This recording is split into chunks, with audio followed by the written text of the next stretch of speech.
Alrighty, guys. Good evening. Good.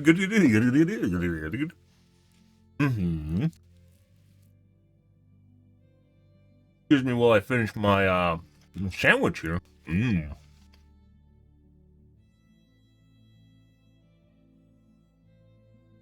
Got a PB&J with orange jelly. It's actually more preserves because there's little pieces of orange peel in it, or not orange peel, but like sliced. Holy shit, Slame. No, I don't actually. I'm not big into watching other people suffering. So yeah, not especially.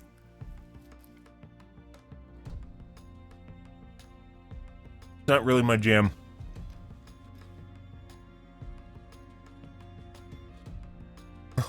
I hope you're alright though.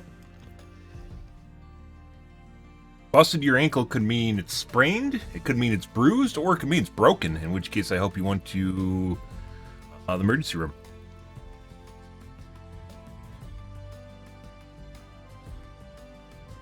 Ankles and wrists do not heal well without human intervention. Yeah, well, that's probably when the adrenaline wore off. As is the case.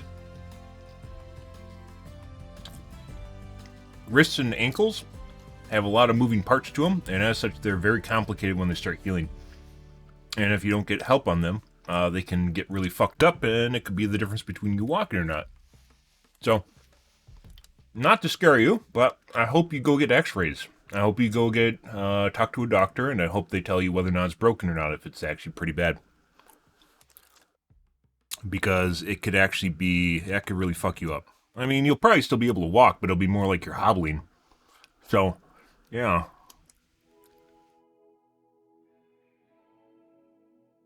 Yeah? I mean, if you're actually in the ER and you are waiting 6 hours in the ER, that probably means there's a specialist coming or something. Your life, your health, do what you want to do, but I would advise you go see a doctor. In the case if you know it's really bad, or even just bad, I'd go see a doctor on that one. Like a femur or an arm, that can kind of heal alright on its own. Even then, you probably should see a doctor. But ankles and wrists have a lot of shit going on in them. Also why you need health insurance, because in the US you will get robbed. Basically, if you don't have health insurance, and health insurance robs you, well, you think you're not getting robbed, so, yeah. Good evening, guys, though.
Alrighty. I have to hop on one leg. Yeah, you probably should go to the ER. That sounds like an ER visit right there, dude. Yep. And while people might talk about, oh, I have to wait in line a little bit, or I have to wait in Canada for something specialized, if you think you broke your leg in Canada, you just go in. And in the U.S., you have to decide whether or not you want a couple $1,000s worth of medical bills, whether or not you want to go in. So while the U.S. has phenomenal healthcare, it's only if you can really afford it. So, you know, affordable healthcare is one thing, right? Universal healthcare is one thing. Oh, I'm going to have to wait for some specialized treatment. By the way, people in Canada aren't limited just to the public healthcare system. They can go to private healthcare, if you guys didn't know that. Yeah, imagine people in Canada making money and deciding whether or not they're going to spend it on healthcare versus using the public healthcare system. In the U.S., we just have the option of private healthcare and deciding whether or not our hard-earned money is going to go into fixing my ankle that's broken now. You know? Yeah. I guess that's the way it goes, though. Probably should get it looked at, Slane. Either wait for your urgent care to open in the morning or go into the ER. Probably going to swell up like a balloon. I believe it makes it harder for them to take x-rays.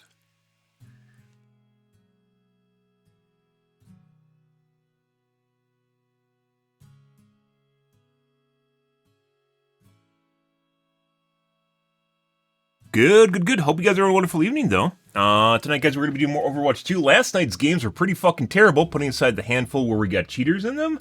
A lot of our games had silvers and golds in them. It was pretty fucking bad. It was absolutely terrible.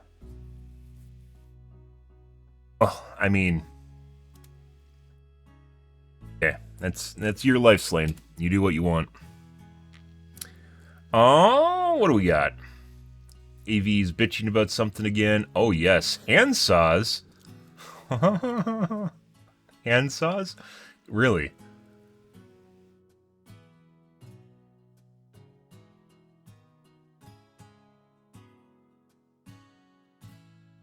Ram stick is actually an SSD. I've seen these before. They're pretty cool.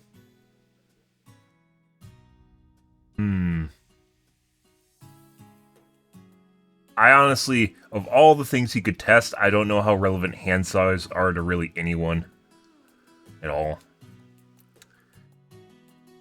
I do like Project Farm. I guess we'll take a look at it. There's a bunch of shit that we want to take a look at, though. Mainly because of the release of the 7000 series X3D chips. That was a lot of just him sitting by the fire bitching about money. I think it is. I don't think I mean, it is the epitome of a fireside chat, right? Which is the Eisenhower thing? Who did the fire... FDR. FDR. Cooler review. Okay.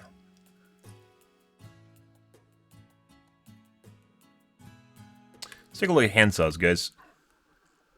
After the most recent video on compact chainsaws, a lot of people requested testing handsaws or pruning saws. So let's get the testing underway and see which brand is the best. In the first test, we'll see which saw has the sharpest teeth. Then we'll see which saw cuts the fastest on soft and hardwoods using a tester. Then we'll see if we have the same cutting speed results without a tester. At a price of only $6 is this One Stop Gardens brand, which is sold at Harbor Freight. It has an 8-inch blade with 7 teeth per inch. The blade is made of carbon steel. Includes a push-button lock to secure the blade. The grip is made of ABS plus TPR. The One Stop Gardens is made in China. And the One Stop Gardens weighs 198 grams. Let's test the sharpness of the knives using this best certified sharpness tester. I don't think you'd ever really care that much to have a pruning saw.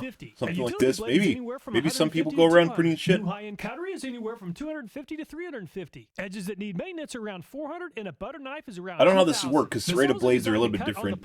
So let's test the sharpness of the pull side of the teeth. And the Harbor Freight One Stop Gardens made the cut at 475. That's actually not too bad for a saw blade. At a price of $10 is this FloraGuard brand. They claim that each tooth is sharp. It's like testing the sharpness of a chainsaw blade, right? The stainless steel blade more about the overall interaction with the piece of lumber, wood, when you're fitting it. So obviously just cuts the wood. The FloraGuard weighs 218 grams. So I don't think it would come down to just the parts or sharpness. 845.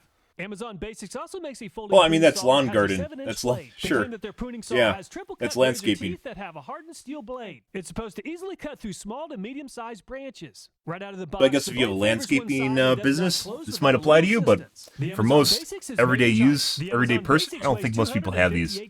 Even if they have a pair of like pruning shears, for instance. I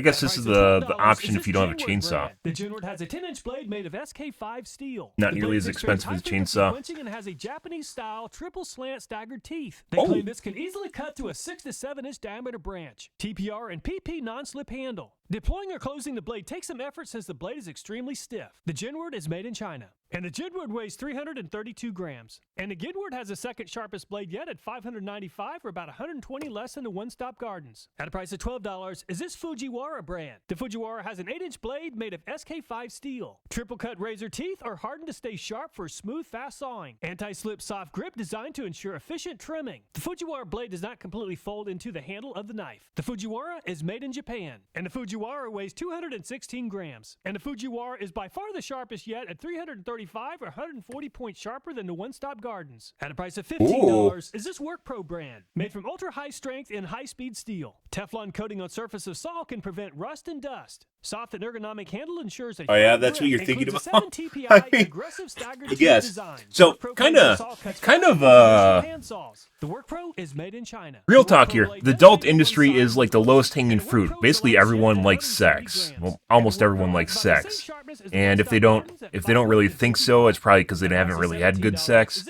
It's just like having good food. To be perfectly honest, they scratch basically the same id, right? But in terms of how the adult industry is treated, like let's say compared to food, it is a completely different game. Despite sex being around for thousands, tens, I mean, basically as long as we've existed, right? But sex industry being around for thousands of years. It's one of the things that basically everyone looks down upon, and it's actually one of the things that isn't taken very seriously. And as such, there's a lot of low-hanging fruit, basically stuff that people haven't improved upon, or make good quality items for, because it's looked down upon by a lot of people in every other industry, right? If you are an upstanding individual, you're not going to go to the porn industry, right? Or sex industry in general, not just porn. So there's basically not really much in the way of oversight or maybe transparency. I don't know. Basically, everyone tries to sweep it under the rug and pretend it doesn't exist while it clearly exists. We've talked about this before. Europe, for instance, has prostitution is basically legal in almost everywhere in Europe, and in some places it's even unionized. In the U.S., it's illegal, for instance. That's just like basic sex industry stuff, just sex workers, prostitutes.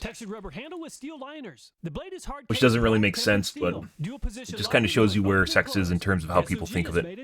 The SOG weighs 266 grams, and the SOG is the same as the Mossy Oak at 1,000. At a price of $24, is this Samurai brand. Impulse hardened steel blade, made of durable hardened steel. Triple ground teeth for maximum cutting efficiency. The Samurai is made in Japan. 234 grams for the Samurai. And the name Samurai seems to fit, and it's the sharpest yet at 230. Very impressive. At a price of $25, is this... But will it maintain its sharpness? That's the question, guys. After it saws some wood, will it still have that elasticity in the teeth? Well, it doesn't really have hardness in the teeth. 220 grams for the Geeko. And the Geeko is almost as sharp as the Corona. Yeah, I mean, it'd be, for instance, if you're talking about toys, it's incredibly subjective, so is this Gerber brand? doesn't really, there isn't really any way of testing that. The overall blade length is 7.1 inches. Gerber claims their stainless steel blades are sharp and durable as the dickens. They also claim that their blades are designed to be 1/3 more efficient than typical hand saws. Also includes a carrying case with a fine-tooth blade. Includes a push-button blade lock. The Gerber is made in China. And the Gerber's the lightest yet at 154 grams. And the Gerber performed very well with all like personal preference. At a price of $30, is this Bako brand. Includes a 7.5-inch, 7-tooth per inch blade, designed for cutting both green, dry wood, and plastic. Specially coated for rust protection and low friction. The Bako is made in Sweden. 188 grams for the Bako. And the Bako is pretty dull at 1,490, or about 1,200 sharpness points behind the leader. At a price of $34, is this Wait, did he even cut it? About 1,200 sharpness points behind the leader. And the Bako is pretty dull at 1,490, or about 1,200 sharpness points behind the leader. It didn't even cut it. It just pulled out. It pulled up the string. That wasn't even a cut. What is he talking about? Rugged razor tooth blade remains stable. That wasn't a cut. Pulls. The Kershaw is made in China. The string failed. 224 grams. And the Kershaw made the cut at 590, or about 300 points behind the Samurai. At a price of $43, the most expensive brand we'll be testing is the Silky Pocket Boy. Leaves smooth surface after cutting and can rip cut, cross cut, and slant cut. The blade is taper ground to reduce resistance, giving smoother, easier, faster cutting. I mean, some of these look pretty sweet, I'm not gonna lie, but like usefulness, I guess if you are in landscaping, this would make a lot of sense to you, right?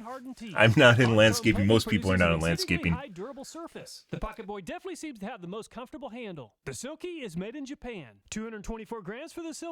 And the Silky is about the same sharpness as the Gerber at 375. There's a lot more to cutting efficiency than just edge sharpness, but the Samurai is the sharpest at 230. I do think, well, that is completely true. I think there might be some outliers here that may not be able to compete just because they're that dull. We'll see, though.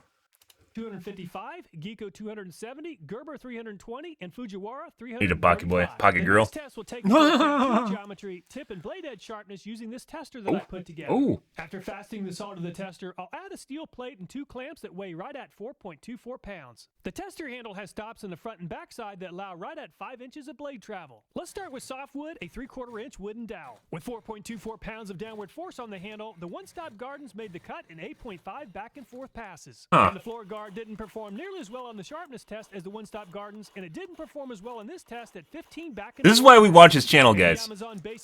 This is why we fucking watch his channel, because he came up with a method of putting the same amount of force and repeatability into a motion that you'd use for cutting a piece of branch to test how well these work on a branch. And basically he's counting the revolutions, or how many times back, it doesn't go around in a circle, but how many times back and forth it actually goes before it cuts through. Pretty good. And obviously he's probably going to change the amount of force, downward force on it. And it struggled on this test too at 14.5 back and forth passes. That's pretty good. With a sharpness score of 595, the Ginwood performed as expected at 11.5 strokes. And the Fujiwara performed very well on the sharpness test, and it performed by far the best yet at only 2.2 strokes. Very impressive. And the Work Pro isn't nearly as sharp as the Fujiwara on the sharpness test, but it performed good enough to move into second place behind the Fujiwara. Now, one of the things that really matters here, too, in addition to initial cut, is endurance. So how these perform after cutting, let's say, 100 branches. The is extremely sharp at 255 on the sharpness test, and it did the best so far on this test at only 2 strokes. Very Holy shit. Impressive. And It makes you uncomfortable. Hey, why? Why? You like the back and forth action? Yeah. Even more than the Mossy Oak on the sharpness test, and it struggled even more on this test too at 32 back and forth passes. And the SOG struggled on the sharpness test, and it struggled quite a bit on this test at 18 strokes to make the cut. In a dowel. The Samurai is extremely sharp with a sharpness score of 230, and it aced this test at only 4 back and forth passes. And the Gecko is extremely sharp, but the 8 tooth per inch design really hurt the performance at 8 strokes. And the Gerber is also extremely sharp. It has a tooth count of 7 teeth per inch, and it made the cut in only 2.2 back and forth passes. And the Baco struggled on the sharpness test with a score of 1,490, and it takes 9 back and forth passes to make the cut. And the Kershaw performed about the same as the Baco on this test. You can literally tell. You can literally tell how long it's going to take based on the amount of sawdust that's coming out of each end. Passes more than the leader. And the Silky is sharper than average, and it performed better than average on this test at 4.5 strokes. This is better than using a tree branch, by the way, because it's uniform piece of wood. Samurai 4 and Silky 4.5. Let's really put the blades of the test and test the blades out on some green hedge apple wood. Definitely not a perfect test, since the branch will narrow just a little bit with each cut. And the Harbor Freight One-Stop Gardens really struggled, finally making the cut at 120. Differences in wood strength, though. Continues to really struggle. And the Floor Guard finally finished the job after 212 back and forth passes. And the Amazon Basics continues to perform better than the Floor Guard, but not quite as good as the One-Stop Gardens at 144 strokes. And the Ginwood is definitely better designed for cutting hardwood than the previous brands, making the cut in only 48 strokes. And the Fujiwara is scary sharp and highly efficient on softwood, and it's incredibly efficient on this test too at only 14 strokes. Very impressive. And the Work Pro performed well on the last test, and it performed well on this test too at 28 strokes, or twice as many strokes as the Fujiwara. At 6 teeth per inch, the Gruntech is well designed for softwood, and it performed fairly well in this test at 47 back and forth passes. And the Corona won the last showdown, and it just took the lead. I bet you're thinking, how can he test this? I know. Better than the Fujiwara. And the Mossy Oak struggled in the last round, and it struggled again this time at 79 strokes. Just like the Mossy Oak, the Eversaw struggled in the last round, and it struggled once again at 62 passes. And the SOG struggled at 110 passes, or 99 passes more than the Corona. And the Samurai performed extremely well in the last showdown, and the Samurai moves into 3rd position in this event at 16 back and forth passes. At 18th per inch, the Geeko just isn't aggressive enough. 33 back and forth passes is still better than average. And the Gerber is close to 17th per inch and has a more aggressive... Some of these, as you notice, have a curved blade to them. They got a little curve, and that helps basically. If you ever cut a piece of wood with a handsaw, right, like one of these things you hold in your hand and has a long blade on it. If you ever cut a piece of wood, you don't just go back and forth in the same area because that actually hurts your performance. What you do is you go back and forth. You oscillate on each edge of the curve, right? Naturally, some of these blades are adding that into, I guess, I almost could say that would be cheating because that's a technique that you'd perform by hand, right? You can almost say that's cheating, but it's built into the blade, so arguably it is the blade itself that's doing it. But if you were cutting into this, you wouldn't just go straight down. You go back and forth like this on each edge because it cuts better. It cuts better. Better on hardwood compared to the softwood, 33 strokes to make the cut. And the Kershaw struggled on the last test at 10 passes, and it struggled a little bit on this test at 57 strokes. And the Silky did better than average on the last test, and it continues to perform better than average at 24 strokes. So once again, the Corona came out on top at 11 strokes. Fujiwara finished in second at 14, Samurai 16, Gerber 20, and Silky 24. A far less scientific approach, but let's do it anyway. I'll cut through a 2x2 and let's once again compare the cutting speed for each brand. I'll skip testing the one-stop garden since I accidentally hit a nail and caused damage to the teeth just before this test. And it took me 15.7 seconds to cut through a 2x4 with the floor guard. And the Amazon Basics made the cut quite a bit faster than the floor guard and very close to 10 seconds. And the Ginward continues to outperform the floor guard at only 7.3 seconds to make the cut. And the Fujiwara continues to amaze, ripping through the board in only 3.44 seconds. Very impressive. And the Work Pro continues to perform better than average, making the cut in 6.5 seconds. And the Gruntech continues to trail the Work Pro in performance, including this test in 7.2 seconds. And the Corona performed extremely well, making the cut in 4.8 seconds, or about 1.4 It has a natural curve to it, right? So it'll naturally go back and forth. And it struggled in this test in 9.4 seconds. Supposed to be sword? No shit. The Eversaw is even slower than the Mossy Oak at 9.6 seconds. And the SOG is barely faster than the Eversaw at 8.6 seconds, or about 5 seconds slower than the Leader. And the long blade on the Samurai really helped its performance, and it made the fastest cut yet in only 3.28 seconds. And the Geeko was very fast in 4.08 seconds. I bet he could go faster with some of those flat saws if he goes back, if he oscillates like this. Making the cut in only 5.1 seconds. And the Bako is a little bit faster than average at 6.8 seconds, or about half as fast as the Leader. And the Kershaw needs almost a second longer than the Bako at 7.6 seconds. And the Silky continues to perform much better than average at only 4.1 seconds. So the Samurai is the fastest at only 3.28 seconds. The Fujiwara is almost as fast at 3.44. That would mean if you can find a brand over here on the left side of the curve, if you can find a brand down there that also is flat, it'd probably perform even better. It'd perform even better if you oscillate it, if you go like this, down on the cut. It'd probably go insanely fast. Because that means it's performing that basically with handicap. By running the saw blade across some fully cured hedge apple 100 times. Let's compare the sharpness once again using a 3/4 inch wooden dowel. Most of the saw blades claim to have some type of protective coating which could impact the initial sharpness. And the floor guard performed a little bit better than new, making the cut at only 14 strokes. That's always interesting. 15. And the Amazon Basics broke in. Performed almost as well as new at 15 back and forth passes. How do you sharpen those? I don't know. The started out at 11.5 strokes and is half a stroke faster. I think it's I'd personally just buy a new one, but 2.2 passes in the first test and made the cut this time in 3.1. And the Work Pro performed about the same as new, going from 6.2 passes to 6. And the Gruntech also performed about the same as new, dropping off slightly from 7 to 7.2 strokes. And the Corona once again performed very well, making the cut in 2.7 passes. And the Mossy Oak struggled on the first test at 15 passes and needed 16 passes this time. And the coating on the Eversaw blade must have really interfered with the new blade performance, and it showed the most improvement yet at 14 passes. And the SOG made a little more progress over the new blade, going from 18 to 16 back and forth passes. And the Samurai made the cut in 3.2 passes this time to move into third place behind the Fujiwara. I mean, that'd be even more specialized than who would buy one of these as who would sharpen one, right? And the Gerber made the cut in 2.2 seconds and lost a little ground, making the cut in 4.4 passes this time. And the Baco improved as the paint wore away, cutting through the dowel in 7 passes. And the Kershaw lost a little progress, going from 10 passes when new to 13 passes this time. And the Silky brand also lost a little progress this time, going from 4.5 to 7.2 strokes. So after all the testing, the Corona is now the sharpest saw, making the cut in 2.7 back and forth passes. The Fujiwara 3.1, Samurai 3.2. His voice annoys you? 4.2. I also measured Darn. the amount of lateral blade bend with 2.5 I'm sorry, Bendy. pounds on the tip of the blade. And a floor guard in the It sounds like he has a normal voice where he doesn't use an equalizer. Darn. The Baco and the Kershaw were at 1.4. Blade thickness has an impact on cutting speed and blade stiffness. And the Geeko is extremely thin and wobbly at only 0.6 millimeters. The Kershaw is also very thin at 0.8 millimeters, Gerber 0.83, Samurai Kind of looks like the Gerber's just performing pretty well in general. Gerber's obviously a mainstream name brand. Of weight on the front of the blade. All of the folding saws survived this test except for the Amazon Basics, which really struggled. So which folding handsaw is the best? And the Corona came out on top in the showdown with an average finish of 2nd place. The Samurai had an average finish of 2.2, Fujiwara 2.6, and Gerber 4th place. I really like these showdowns when the affordable product 2, Fujiwara 2. Gerber got a 4. Corona, Samurai, Fujiwara, they're all kind of around the same price point. All the 2.6s look like they're pretty admirable. 0.6 and Gerber 4th place. Gerber's still, I think they do that too. It's a different company though. The more expensive brands, and that's exactly what the Corona did in this showdown.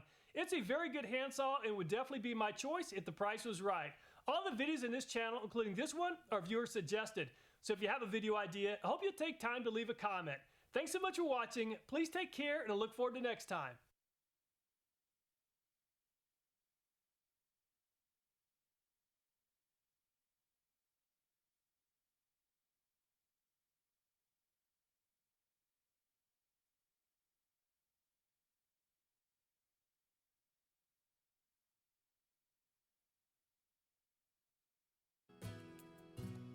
Apparatus.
You got to get some seesaw action, guys.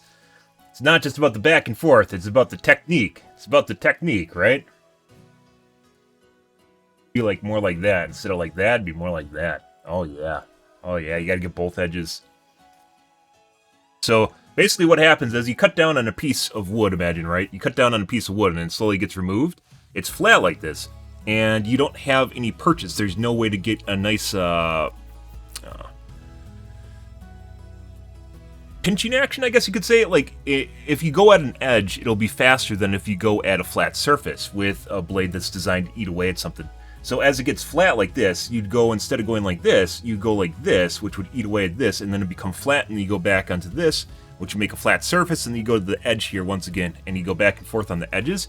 Cuts a lot faster. I'd almost say it's like maybe 50% to 80% faster when you cut with a seesaw action as opposed to just cutting straight down, especially if your blade's worn out.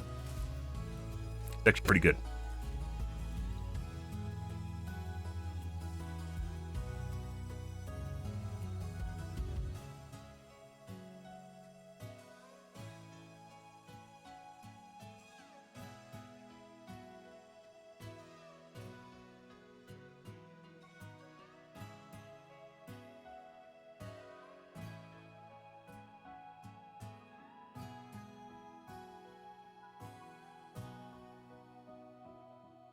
There's a lot of confirmation bias in here. People love when they buy something and they find out it's good. People love that shit. It's like extra value. People love extra value.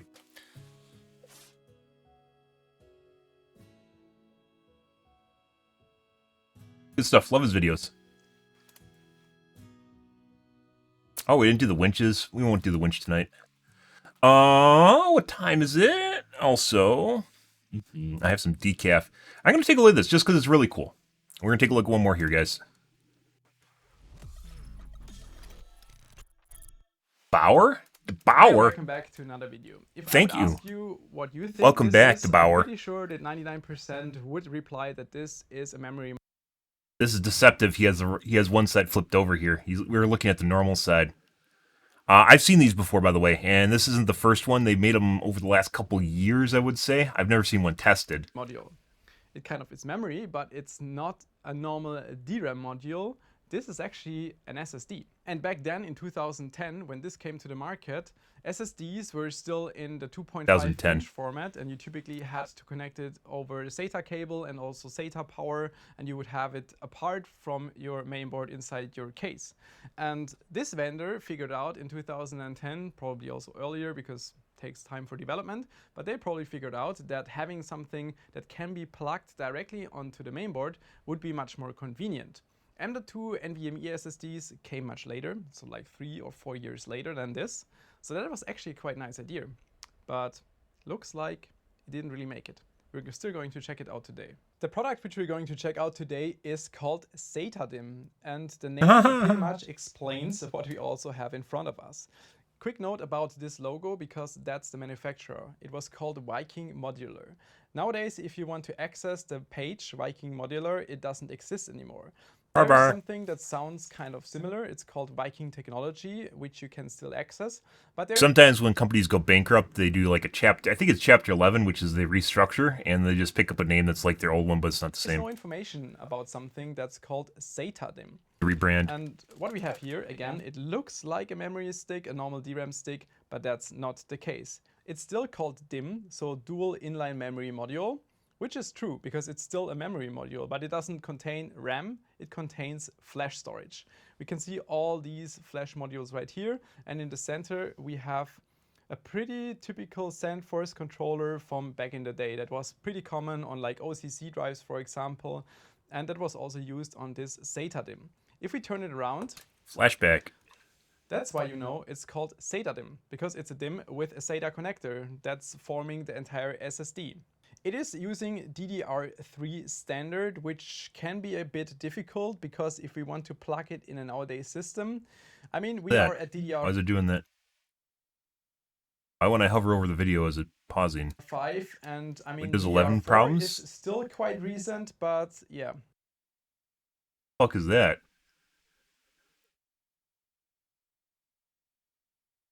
I'm gonna buffer till I move my mouse away.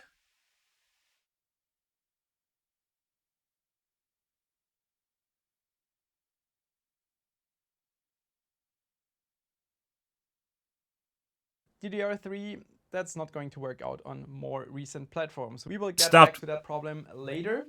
But just stopped when I closed the other YouTube window. We have that's all weird. The flash on the back with the controller in the center. And then there's a lot more storage, like flash chips next to it. And in the center, we have the power supply and also the SATA connector. The thing is, there is not really much information about this available. You can still find some news and reviews from back in the day, but not a lot of information. The center, we are quite sure, is responsible or is at least related to the power supply. Back then, with DDR3, the supply voltage was 1.5 volt, but that's just for the memory chips themselves. There is also the SPD voltage, which was for the SPD chip. The SPD chip typically contains the information about the memory stick, and this voltage is 3.3 volt. And that's probably what would be required for like a lot of controllers and stuff. Still, I'm not sure if maybe also 5 volt would have been required on some of these parts. And that's, I mean, we have 4 inductors on here, which somehow reminds me of a step-up controller that could be for 5 volt, but I'm not entirely sure. But we know that this is part of the voltage supply. Going back to the sticker in the front, we can see a ton of like letters and numbers, and in the center we see 1100.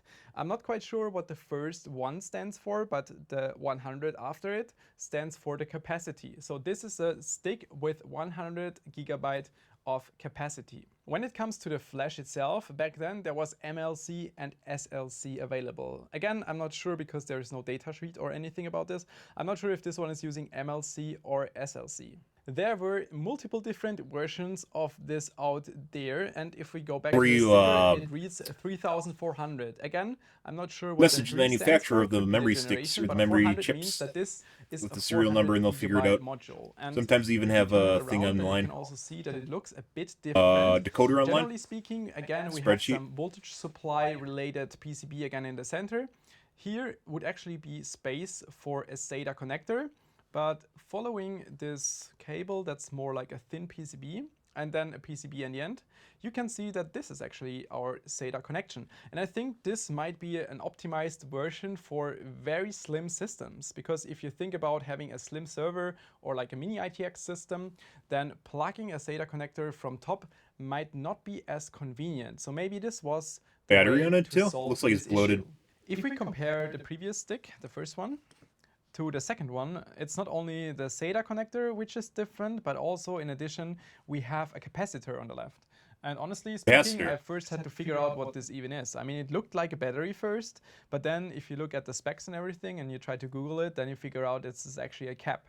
And it also reads 5.5 volt. And then I thought, I mean, that's why I would assume that this might be a step-up converter, because why would you use 5.5, which is pretty close to 5, instead of like a 3.31? We will try to measure this once we are going to use it. I didn't use them so far, so I have literally no idea. We will try to do that together.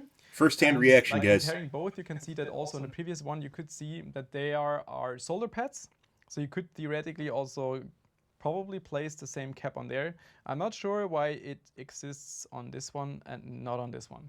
The third stick I found, I think, is a little bit more recent. It's probably still not new, but I mean, if you just compare how it looks like and also that it has a lot less flash chips, flash storage, but it's still 100 gigabyte in total capacity, but it only features 4 flash chips. That's why I think it has higher capacity, could be a more recent design. The PCB which we have on here is a stacked PCB, which is just plugged on there with connectors, which you can also see if you look. Those are prototypes. So we will try to gently remove this. As you can see, connected over those 3 connectors. And as I said before, I assume that this is just purely for voltage regulation. That is also why I assumed that this should be a newer version, because it kind of fully integrates the power supply to the module and also has like a different SATA cable. If you check out the back, there's pretty much nothing except for a few caps and also a second tiny PCB that is forming the connection from the SATA cable to the PCB, again over a clippable connector. Looking back to 2010, that was actually a brilliant design, because back then everything had to be wired, you had to use an external SSD, and I think the vendor Viking Modular, they figured out that there is a need to plug SSDs directly into your system without like wasting full PCIe connectors, so prior to M.2 NVMe SSD. I mean, not really, because you could just get a SATA to PCIe adapter. And it's not going to be any faster because it's still limited by the SATA connection. So once you want to maybe transition to I don't know. I thought these were SATA on a memory stick. I'm pretty sure they are. I don't know what the SATA connector is on the DIMM and what that's for. Not work out once DDR4 was out, but apart from that, it's pretty nice. We will use this C97 board to at least power the DIMM, but I want to plug it to a newer system because I have pretty much everything installed, and then we will try to do some performance analysis. And also what you have to keep in mind, it's not only using DDR3, so you're kind of limited to the standard, but it's also utilizing a slot. So depending on how many modules you want to use, you might just lose DIMM capacity, like memory capacity. If server boards also have like 8 DIMMs on them or 16 DIMMs. They can have a lot. How would you plug the SATA DIMM? That's also one thing to consider. And especially in servers, if you would like occupy all the memory DIMMs, then there might not be space for the SATA DIMM. So that's also something. You like that the red was and black? maybe Red and not black is so very nice. contrasting. And It's this been is used how for it would years. have looked like. You just have your Love primary it. 2 DIMMs, and then in front, or maybe also in the sandwich configuration, you would use the SATA DIMM. Plug in your SATA cable and move it all the way back into your mainboard. And as I said before, I plugged this into my donor system and plugged it into the primary one. And now I want to figure out, can we first of all detect it? And if yes, can we also Wait, run so some benchmarks? it's a memory stick? A memory stick that is accessed through your SATA controller? Why? It'd still be limited by the speed of the SATA controller. The ones that I remember were, it would be used, basically the interface for the DIMMs as the interface for the memory. That looks pretty promising. Opened up the storage management and I was greeted with this message. I know it's German, but it basically tells me that I have to initialize the drive with either MBR or GPT. But that looks correct with the 400 GB of size. Okay, that doesn't look too good. Basically it tells me that there's an input-output error on the device and it cannot proceed. Not sure what's actually going on. Tried again with MBR, but the error remains. I will just try a different stick. I switched to the newer version, which also has the different cable. Maybe this is easier to work with. Doesn't have 400 GB of capacity, but honestly, that doesn't matter. Interestingly, with this stick, as you can see that the LED is flashing, the system is instantly shutting down. So it tries to start and then instantly shuts down again, which didn't happen with the other stick. So yeah, I will switch again. I switched to the third version, also removed one of the other memory sticks. I'd move it around to different modules first At before least now switching it's them not out. cycling again. But he probably Maybe did. this will work. I will switch back to the main system. I think this looks better. At least there is no error displayed in the front. I will try to initialize it now.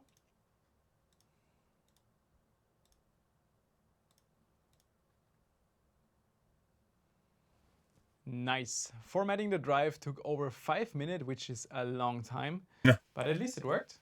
With Crystal Disk Info, we can see that it's definitely a used drive, has been powered on 1500 times, and it was used for 6,500 hours. That is 273 days. Yeah, so that's definitely not a brand new drive. It still tells me that it's 100% fine, but let's perform a benchmark. 223 megabytes per second in sequential read. I mean, that's not like light speed, but that is still pretty quick for 2010. I mean, that would have been Not really. very SSDs well were in out back then. 2010. It might be a little bit The faster. write speed though, with almost 90 megabytes per second. Yeah. What really matters is the read and I writes. decided to test the IO, remaining sticks, and now not just the you can see throughput. that the second 400 gigabyte stick is plugged. And again, in the other system, I cannot detect it at all. So even in Drive Manager, I cannot see the stick I wonder if the at cap's all. bad. Unfortunately, I could not find any kind of pricing that Viking Modular asked for back in the day. And I think one reason why it never became popular was because it was also never an consumer product. It was just an enterprise product, and maybe it just didn't work out there for multiple reasons. Maybe pricing, because I have no idea. I really don't understand this product. So the ones that I remember, or the ones that I've seen, are the memory is accessed through the DIMM itself. It's not accessed through a SATA controller. I don't know why you'd have SATA memory on SSDs were available back then. I don't know why you'd have basically an SSD on a DIMM stick, and then you access it through the SATA controller. It has no advantages. There's nothing here besides maybe. No, it's not even smaller. I mean, you could get 2.5s, and I guess that's kind of big. But it's not even that small of a device, so what's the point of this? SSD, the components themselves are pretty much comparable to any other SSD from 2009 to 2010, like an OCC drive. It's the same SandForce SF1500 controller that was popular back then. But apart from that, I mean, pricing could be one aspect. And then that you I wonder if the SATA is just another way of accessing these. Which is probably a negative aspect. But apart from that, I think it's brilliant at the time that they figured out that there would be a need for SSDs without a lot of cables and easy to install. I think it's pretty nice, but well, M.2 drives are a lot easier and you don't lose memory capacity. So much about another product that is kind of obscure, never made it to the market. I hope it was interesting for you. Thanks for tuning in. See you next time. Bye bye.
Seeing looks like a solution for a problem that nobody has. Yeah, I'm pretty sure he...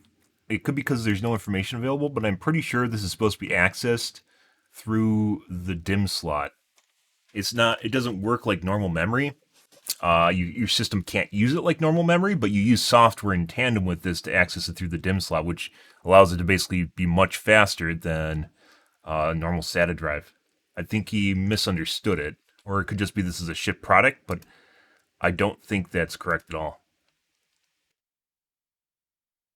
I don't know. Okay, good. I did upload in the background, guys, while that was going. Yes, let's do the Reddits, guys, and see what's going on here.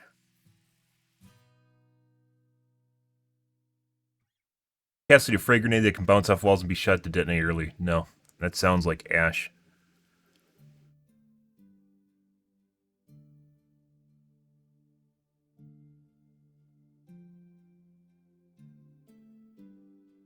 Easily out-heal those 20k Mercy tryhards with a simple trick.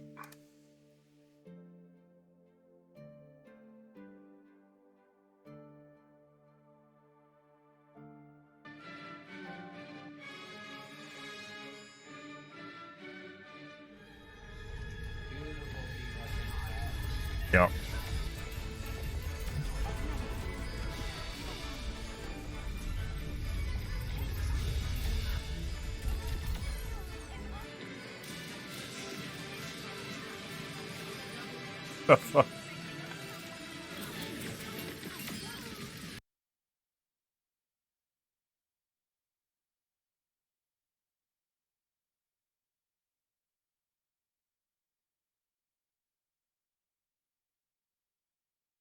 Oh my god, Marcia, good evening. I hope you're having a good night, too. I hope you're having a good night. Actually be a lot of outrage about her bus gun if people knew how big the projectile.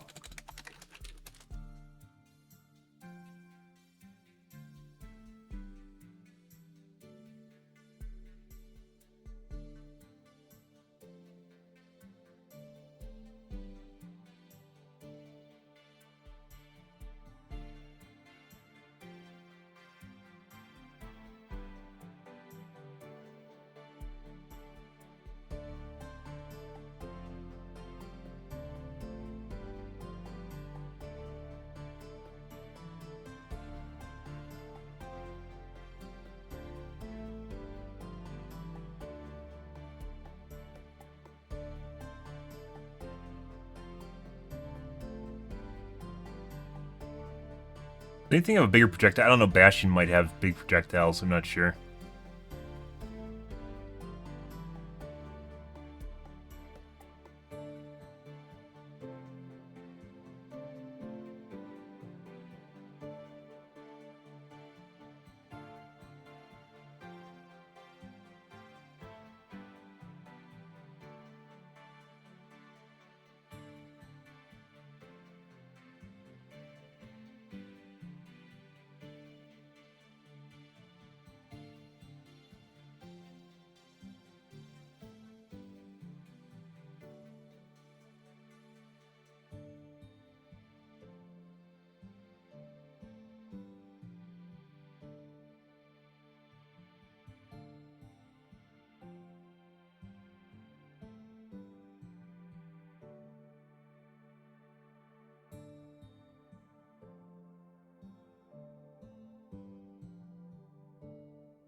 Uh-huh.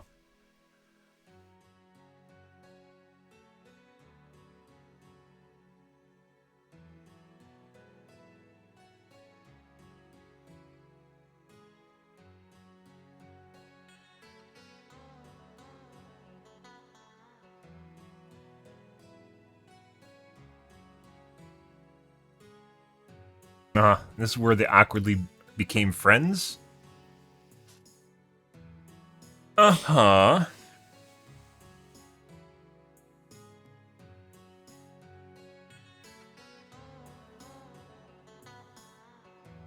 We stare at the punch Mercy's ass in the Reddit room. Aw? Am I making it to Reddit, guys? 7,000 upvotes. Or that'll eventually become a thing.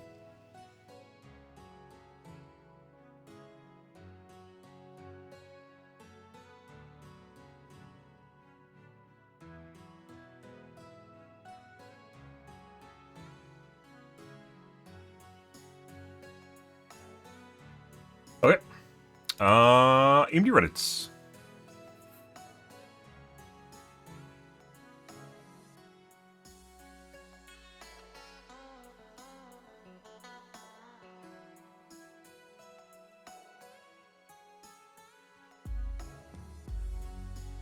What I was comparing it to, I don't know why it's now a Reddit heading.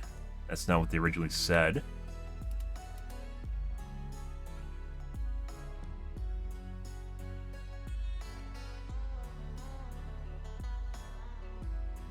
I posted this in multiple places online.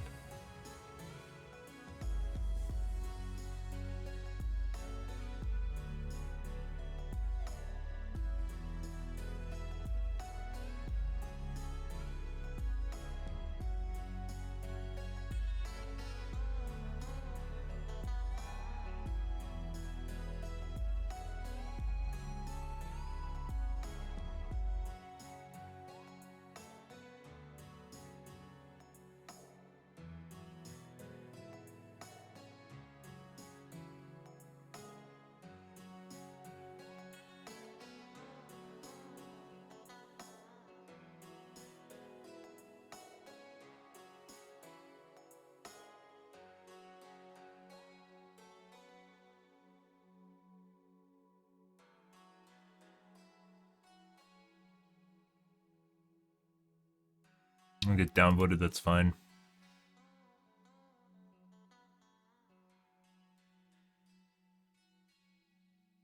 So if you guys didn't know,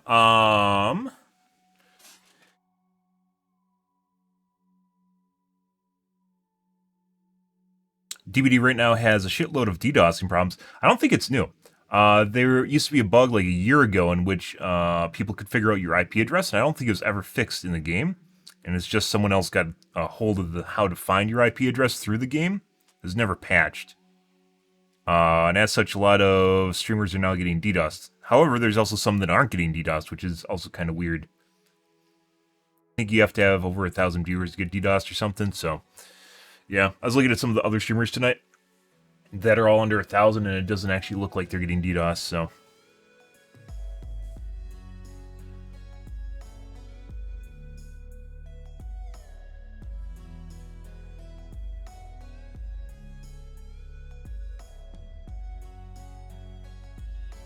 Linus buys a new computer, don't care.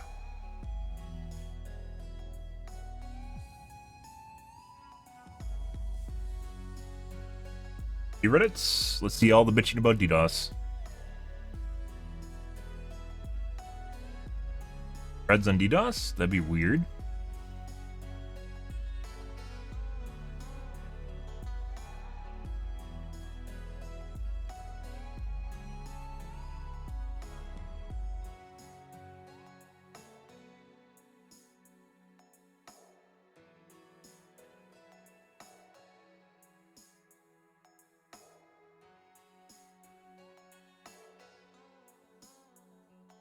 There's no threads on the DDoSing happening right now.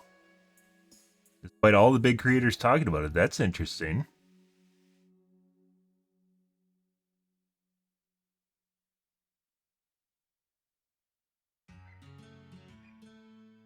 Purge all the DDoS posts? Holy shit.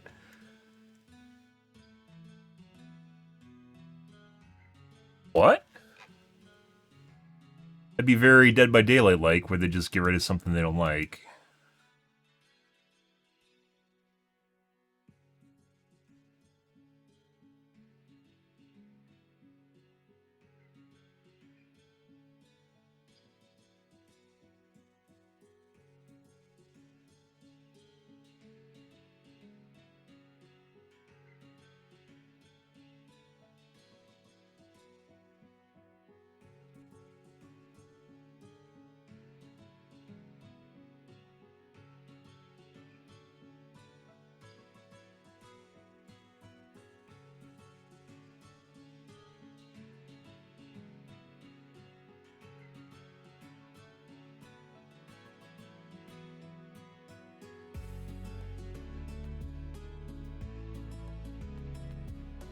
Wow, their forms fucking suck. I hate when forms change their outline and then it looks like shit. This is a horrible, horrible way to... Wow. Like, they tried to make it look like Reddit? Is that what's going on here? Is this normal? Holy fucking shit. They overhauled their forms and now they look like garbage. NVIDIA did this like a couple years ago, and their forms are basically unusable now. Wow! Wow! They took like, you know how a form has like one line that looks like this? They took that one line and made it an eighth or fifth of the page. So while you could see like 20 or 30 threads on a page, now you see 4, 5. Wow! Wow, this is horrible UI design. Holy shit. Basically unusable forms. These are all threads. Holy shit.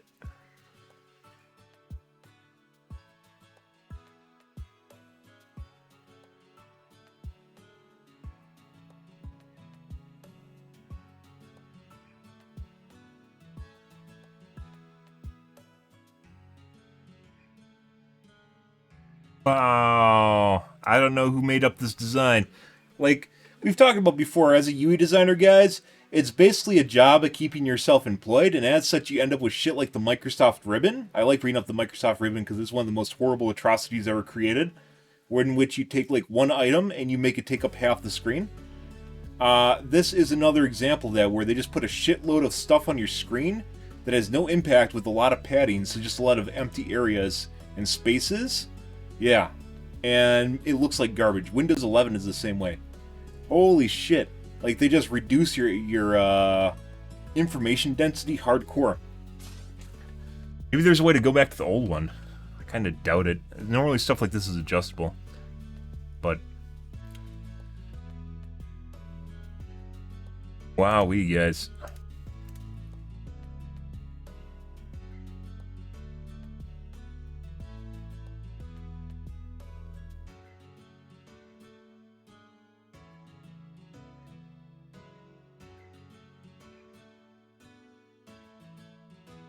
I kind of doubt they're going to allow you options here. They got a shitty web developer.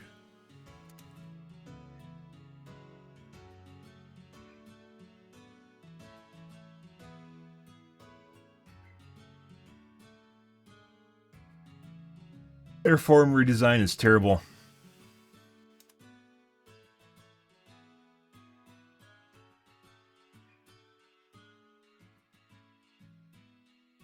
I'm going to wash my coffee cup out, guys. I'll be right back. Jesus Christ, look at that shit.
My screen definitely looks too orange now. Actually, I don't know. It just looks orange on my monitor. Maybe I have to adjust my monitor colors. The chair, like, for instance, looks orange, and it's definitely not orange.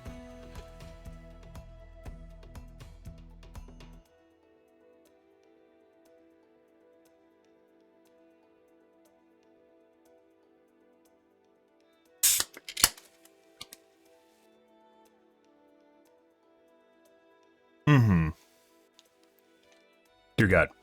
Those forums are unusable, by the way. Lower the saturation.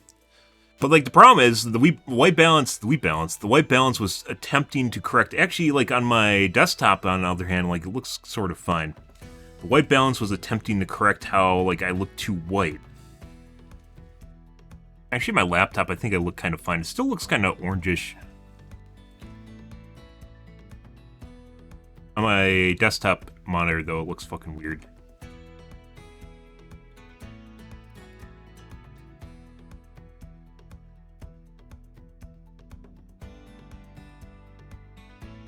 Okay. Tonight, guys, we're going to get into some Overwatch 2 here. We're going to be doing some more tweaking. Last night, we were supposed to do some tweaking, too, and we didn't do anything. Because we had some really weird games. We had a couple cheater games, and we had a lot of games with just really... We had silvers and golds in our games. I don't know why. It was pretty bad, actually.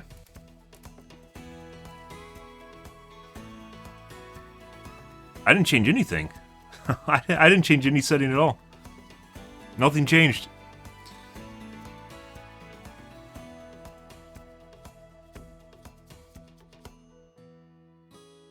It is status quo. Unhuman. Oh, right when we change games, Unhuman's like, oh, I'm gonna go watch his stream now. He's gonna play actual games. I don't enjoy listening to him talk for 2 hours. All right.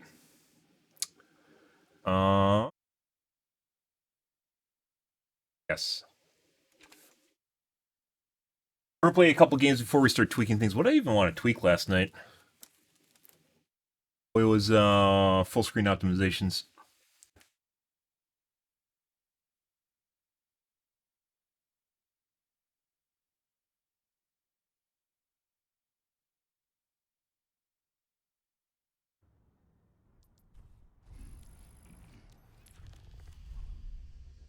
Yeah. I don't know when the new the last episode is. I'm gonna watch it all at once. Whenever it airs. Binge it. As I do with every series and have since like my 20s, when I learned that it's kind of a pain in the ass. It's just painful watching a new episode and then being on the edge of your seat. It's less fulfilling. You don't remember what you're talking about or what people are talking about. It's not good. Watching episode by episode isn't good unless there's going to be spoilers like with Game of Thrones. As usually the spoilers would pop up at the beginning of the season and at the end of the season too. So with Game of Thrones, I would watch the first episode of the season and then I'd wait and then catch up before like the last 1 or 2. Because then you can't get spoiled at all. So. Oh yeah? Maybe I was just fishing for a compliment. Have you ever considered that? Huh? I don't think so. Going down. Messy, but we got it done. Aerial positioning. Maybe I was just looking for you to tell me I'm pretty. Traveling to Havana. Havana! Alrighty.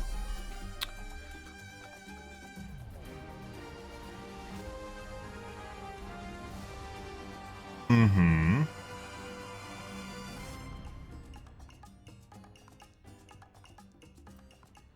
I don't care. I'm gonna play fair regardless you pocketed me or not.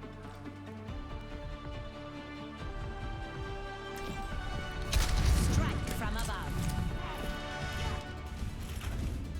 Take care of it. Never mind. What the fuck does that mean?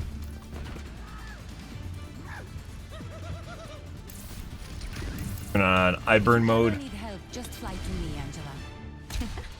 Ah, my hero.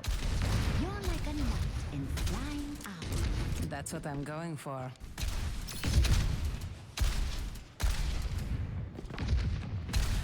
All right, then. Test me.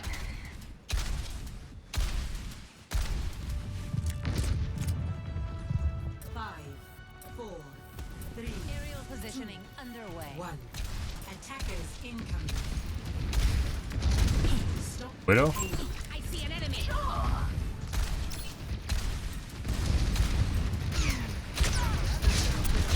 route. And you are coming.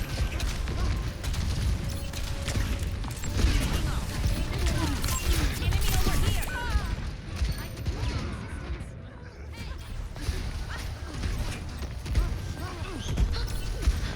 Mm-hmm. The skies await. On the move. What? How the fuck did I go sideways? The fuck was that? I don't understand this game sometimes. Increasing altitude. Gotta kill the healers, not that guy.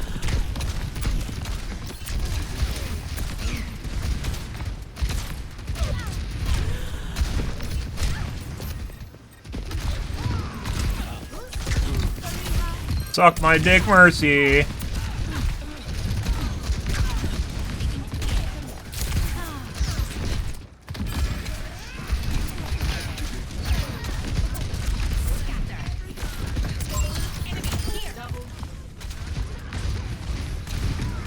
There's McCree-chan. We're gonna line of sight. Very accurate, McCree-chan. Suggestive, McCree-chan. But he can't shoot me when the tank's literally between me and him, so. I knew I could count on you.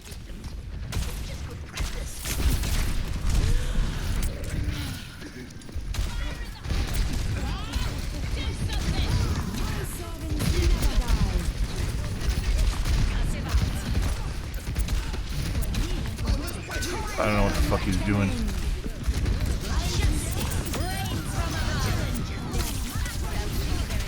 I see an enemy. Served.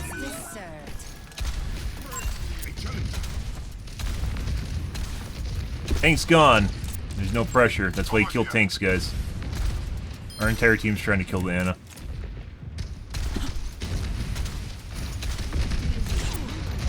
En route.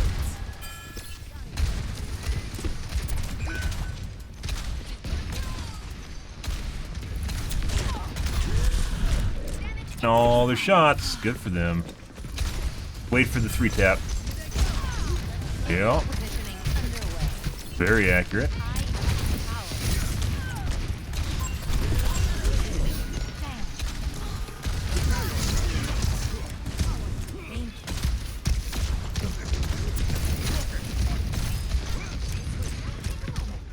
Over here.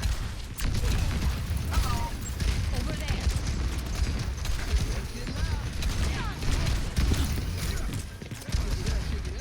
They're hungry. They want the Farah D. But we're so far back. Like, our teammates are free to go completely in front, and they always try to take pot shots at me. Oh, that was just for me.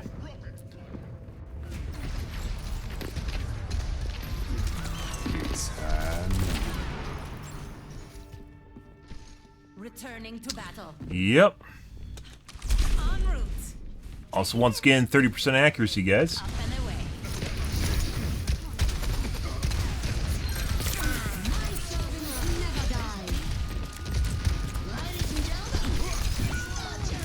Hi, Mercy. 60 seconds remaining. Damn.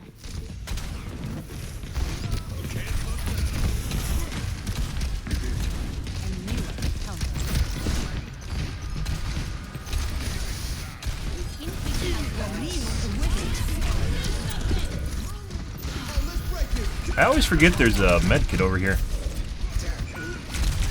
We're outnumbered. Be advised.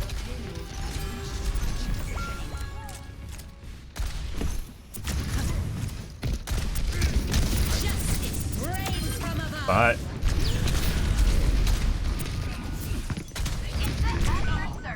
pretty sure the Ashe and the McCree are cheating.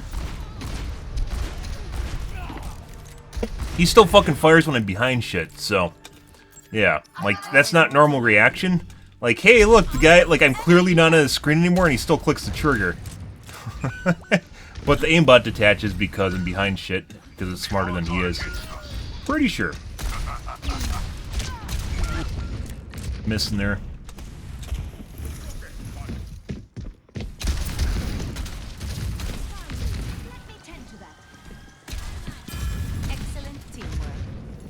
Right over here somewhere. I will not waste this opportunity. Good.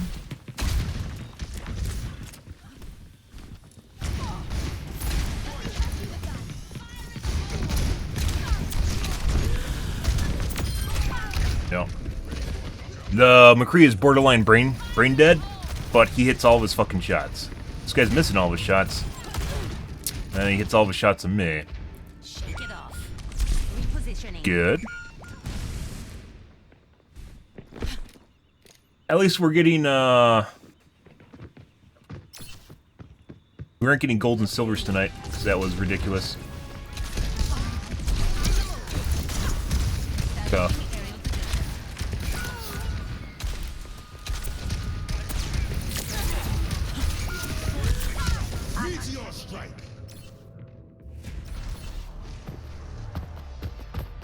So, I'm pretty sure the McCree's cheating. I also think the Ashe is cheating. The Ashe is more reserved on it, though, than the McCree is. And possibly Anna, too. But, IDK.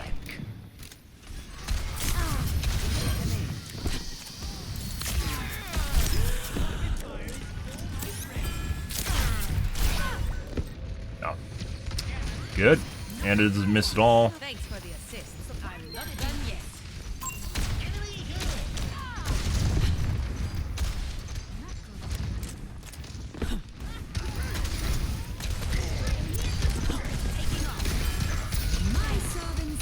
Can I go on top here? No. I think he was trying to look at me and I just went over the top of him and he couldn't figure out where I was. That's hilarious. Good.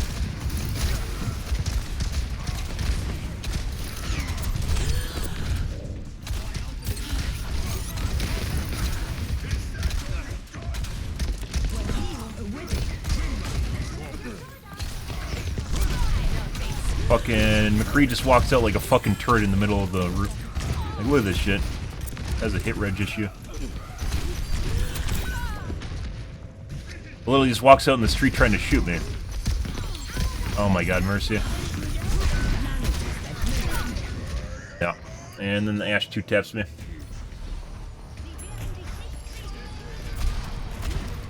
Hit reg. So it looks like the Ashe has a targeted aimbot. Because she misses other players, she doesn't miss me though. Misses other players to drive down her accuracy. McCree's just an idiot. He has hit reg issues though.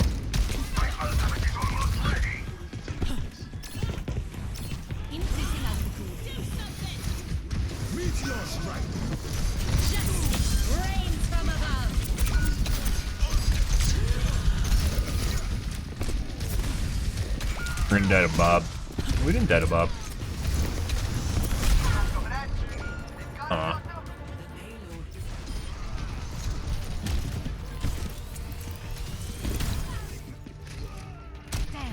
Good? Good, good, good. Alrighty. Let's see. Not actually that bad considering we were constantly getting focused. We did have Mercy healing us maybe half the match. Still didn't do bad considering every time I was exposed, I instantly ate like almost my full health worth of damage.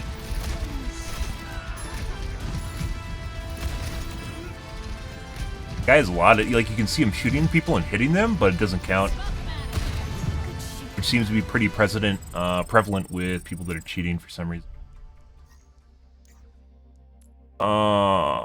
Let's see. Idiot.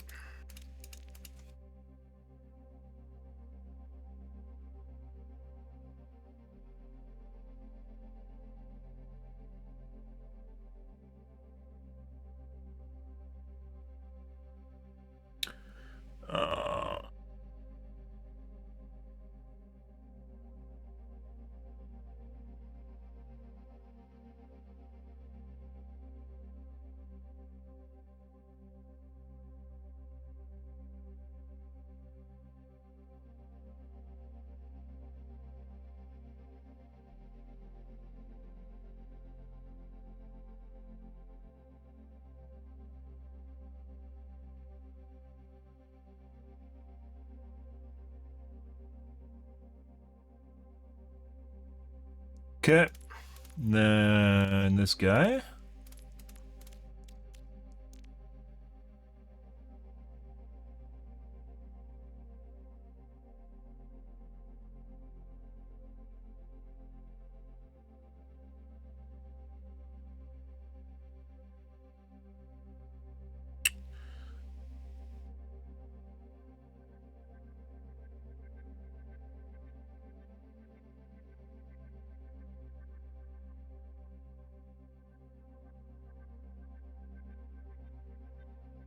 I don't think we saw any wall looking. We actually stayed alive a really long time considering what was going on in the match.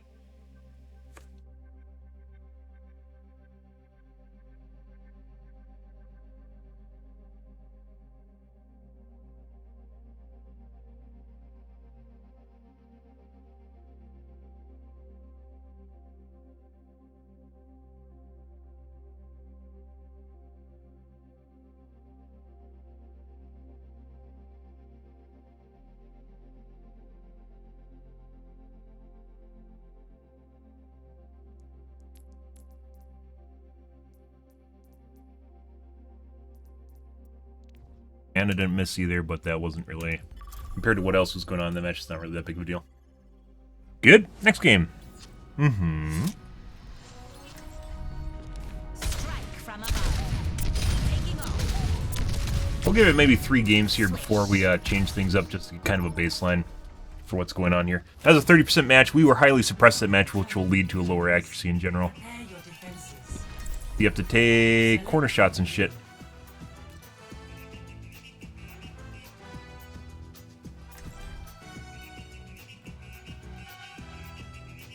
That McCree was something else, though. He just literally just fucking goose-stepping through the open, trying to get a line of sight on me, regardless of whatever else is happening around him, like a bronze player with an aimbot.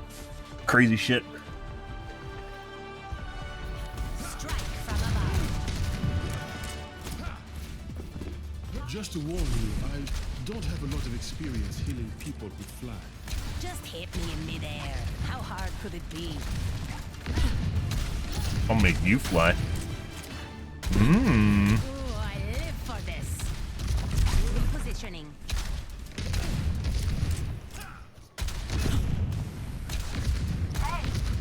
I've done things I'm not proud of. Time to start making up for it. Aww. Good. 5, 4, 3, Alrighty. Taking on the air. attackers incoming.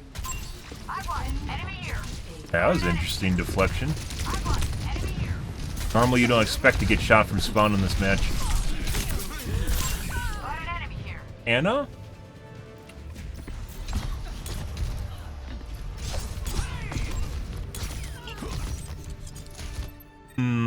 All systems nominal. Orderly. En route. Hey there. You don't have to thank me. That's hilarious. I mean, I guess I'm just gonna go in here and stand on it. Then go off. I hit E properly, guys. On his screen, he is in a different spot than he was on mine, which is desync. Another approach. Good. Up and away. Like, I hit the E, and he's still halfway out, and it didn't go off, and I was pinned before that even happened. Is this the revenge kill? The 100% accurate tracer? No. Nope.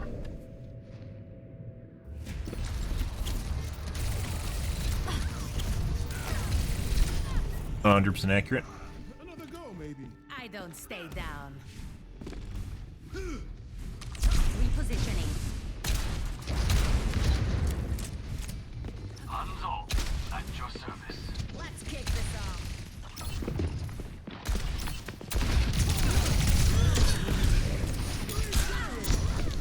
You look like you need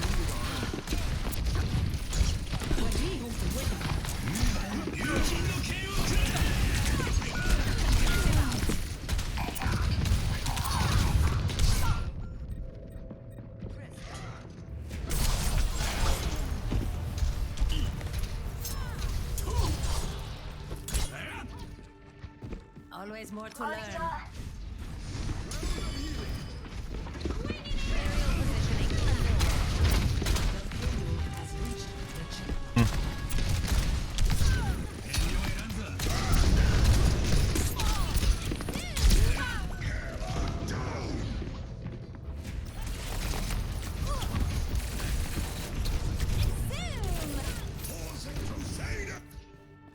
Let's show him some air power. That could have gone better. Yeah. Reloading. Be careful. So there's probably a pre-made pub stomp group, guys. Up and away.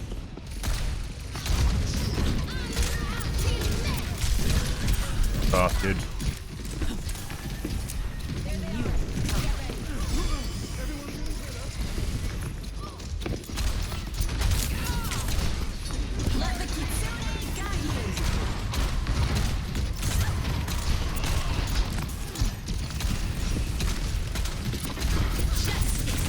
Get Genji here in a second. He's dead. Good.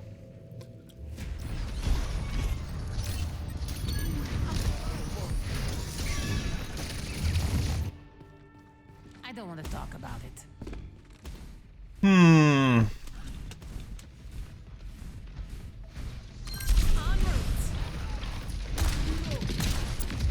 Killed healers.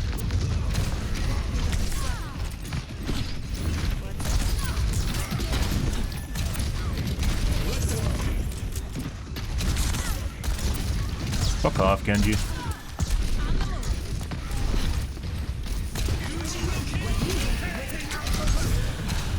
Yeah, you can suck my dick.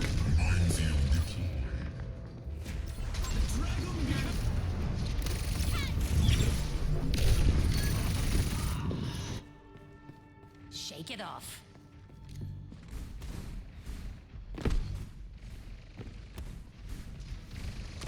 Repositioning. Establishing aerial position.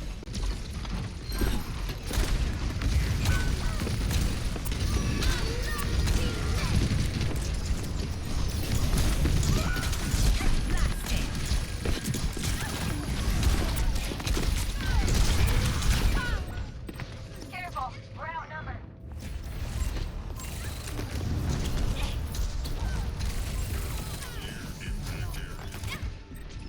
Phenomenal.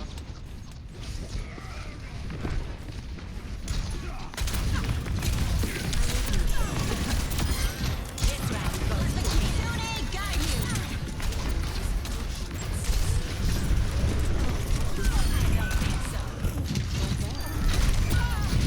Aw.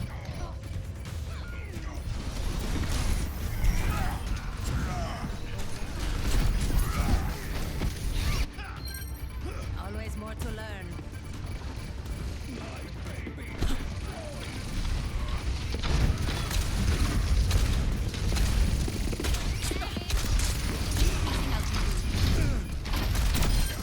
Right back at you. Now what's going on with the Tracer? Like, you're looking at her aim, and it looks relatively normal.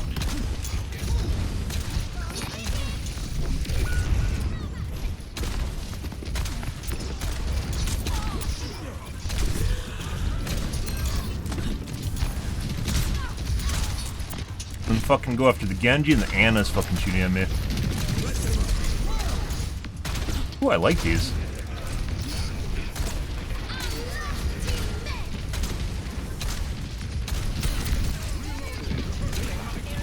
Sucks.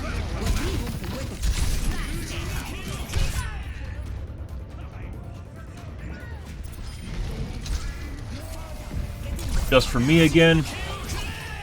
I think the Genji is an aimbot. It's not actually an aimbot. Well, it's kind of an aimbot. It like a lock to your chest on ability use, where you see him doing like 270s, not even looking at like 130s. Like looking at the character, without looking at the character, directly to your chest, which is generally the case of what happens when Genjis are cheating. Genjis are very difficult to figure out whether or not they're cheating.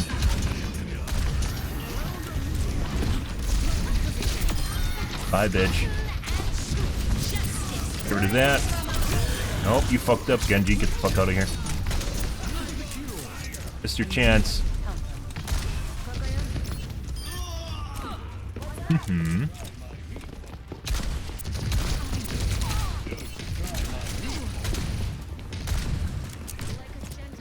So I'm just trying to ignore people that basically aren't doing a lot of damage to me, even though they're basically overrunning our team lines.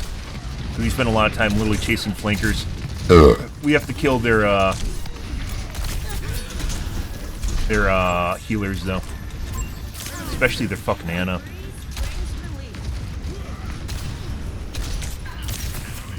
Doesn't fucking miss at all.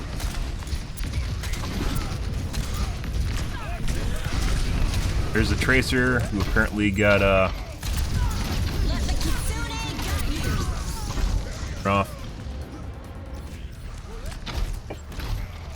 Once again, it's Ana. Thought he was low enough I could do that. Would have been worth it. 60 seconds remaining.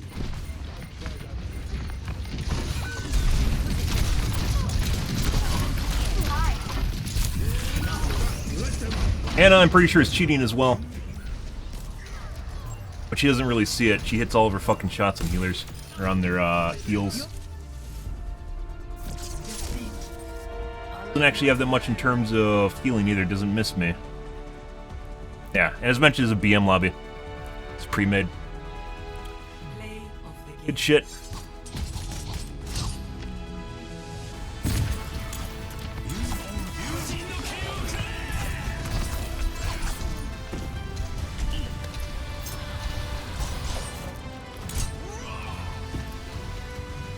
You can fly! Yeah, because that means a whole lot of anything. Oh, yeah. So, I don't know. There is something going on in that match, guys. I'm pretty sure it was a pre-made. I'm very certain this was a complete pre-made.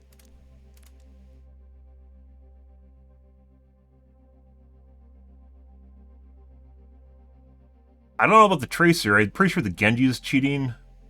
Ana felt like she's cheating too. She didn't miss shots. But she also doesn't have that much healing. I mean, she has, both of them have more than our team, so. And the ball, by the way. The ball at the end of the match. Literally complaining. Yeah, fuck off, dude. Really playing a hero that basically has no game presence unless you stall a lot, which he wasn't doing. He was trying to act like a Reinhardt. Without being Reinhardt. We definitely purposely got focused there. Genji was crawling all over my asshole game just like the Tracer was, as well as the Ana. Whenever I looked at these two, she was trying to shoot me in the back. Let's take a look at the Ana. Normally we don't take a look at replays, guys. It seems an awful lot like we're getting harder and harder games as far as like how questionable people are. Not questionable as in they're cheating, but questionable as in like they're doing very obvious stuff.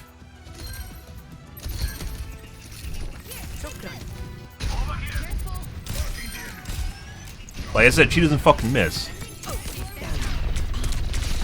This is all her shots on the fucking Sombra, though. Doesn't miss shots of me. So it could be another targeted cheat.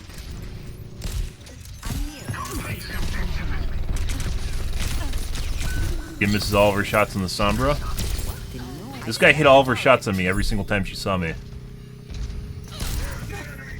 Definitely a pre-made.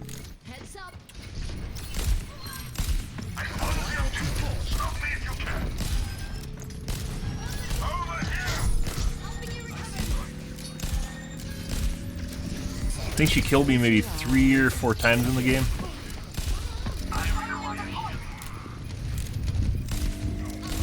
Misses a lot of fucking shots on everyone else, which would explain why her healing wasn't that good. She doesn't miss shots on me though. Okay.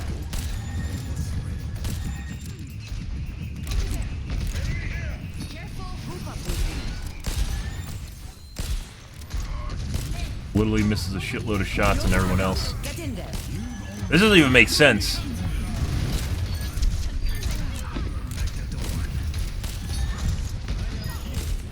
Look how many shots she's fucking missing. It's crazy.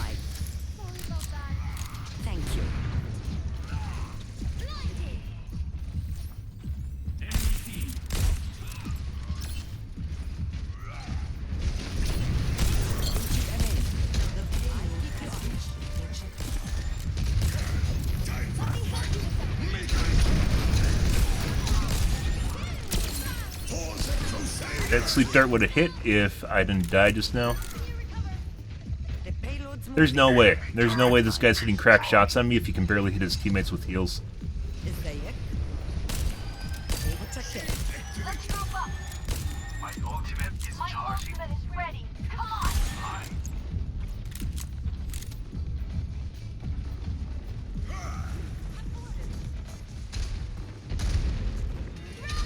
Once again, one of the reasons I really wish this game had an anonymous mode, people don't need to know who you are. You get weird shit like this going on. Just tried to fucking shoot me through the wall. He's missing shots on me.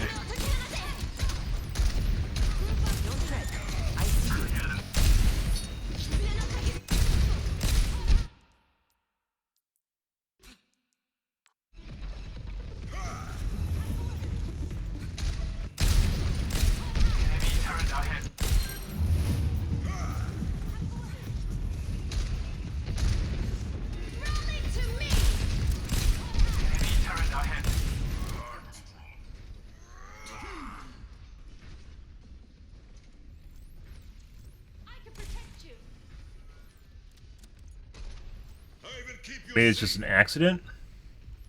Marking the enemy. Enemy over here. I'm under fire.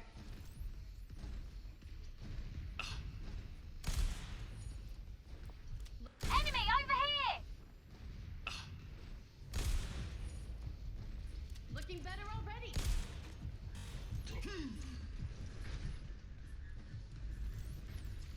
I can protect you. So it's pre-made BM group. I will keep you safe. Marking the enemy. Enemy over here. Teammates are here. Teammates are here. Baptiste is over here, which you can actually see. You can see part of Baptiste, and he's looking at me instead on the other side of the wall. This guy misses a shitload though, so I don't really understand. And actually looking at the replay here, he does miss a decent number of shots at me. I just wasn't hearing him. I'm under fire. Clearly looking at me right now. Now he's looking at the Baptiste. Looking better already. Light just ate that. Boatload. Just keep going. That could just be coincidence.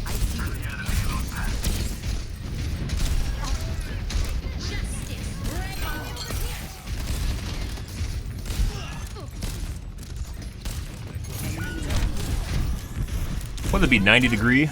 Not 90 degree, 120. So where it's 120, 240, 360.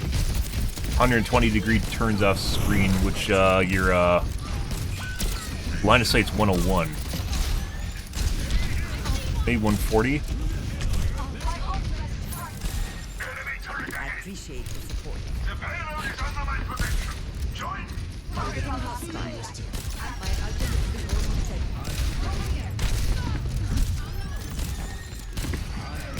Looks like she just shot me and it didn't count. Get in there.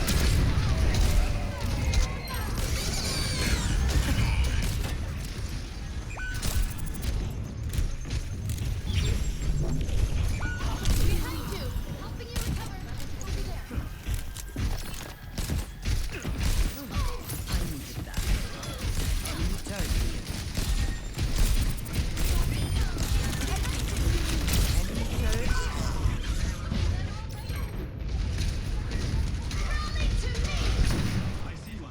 Usually things get feisty towards the end of the match. Let's fast forward here. Well We behind. may have to clutch things up.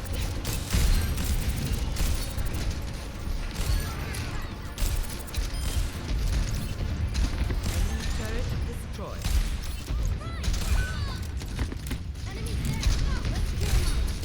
I have him. Keep fighting.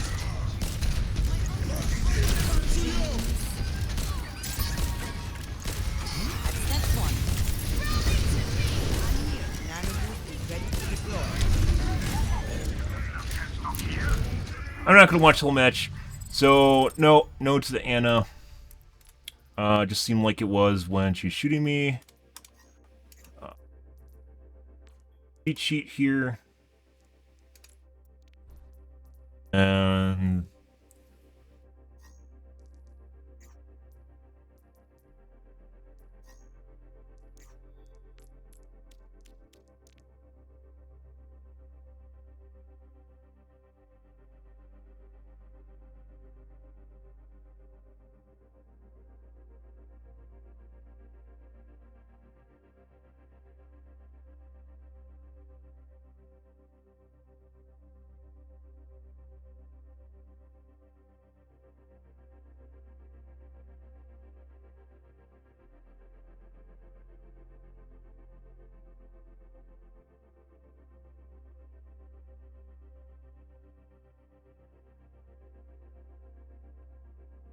Okay. Tracer didn't look like she's cheating as far as aim goes. I think we just got rolled by a pre-made. Just got completely destroyed by a pre-made. That'll happen. Out of curiosity, let's look at ranks, if we can see ranks here. Last night we were getting silvers and golds, which is insane. It's actually pretty terrible, because we go from just like completely stomping on people to actually having decent matches, or just some of the people in the match being competitive CTF.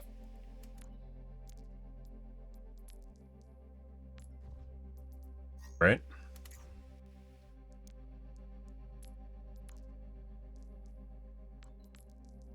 Gold, silver, silver master. Glad actually that's not silver. I love the new icons in Overwatch 2. They're so much better than the Overwatch 1 icons. Very easy to tell them apart. Anna, private.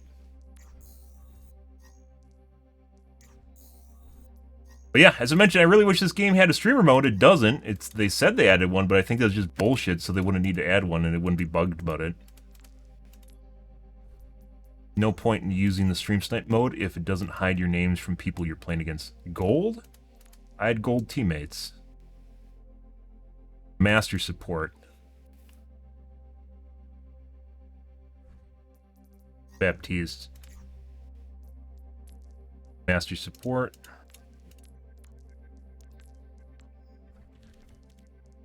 Let's take a look at accuracy again.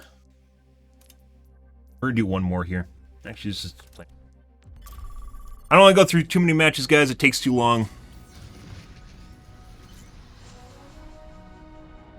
I'd rather play games.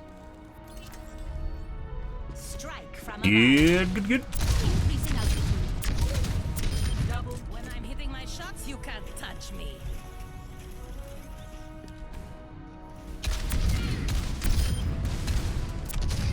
I was just curious about the Anna. But the Anna turned out to be normal. Clocked. Blasted. Look out for that first step. Up and away. Messy, but we got it done. Double kill.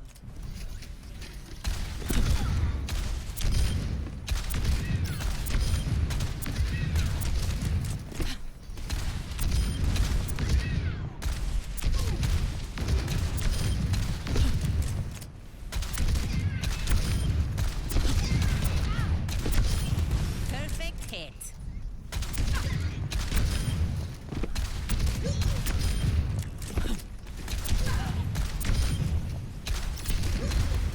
Taking off.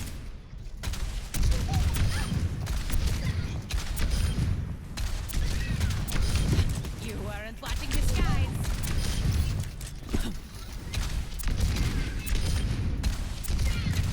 Double kill. Repulsion. Nope. Touch the sky. Touched your mom's sky. Wait, what? Notch the mother. Triple kill. That doesn't even make sense. It makes a lot of sense. You just have to think about it.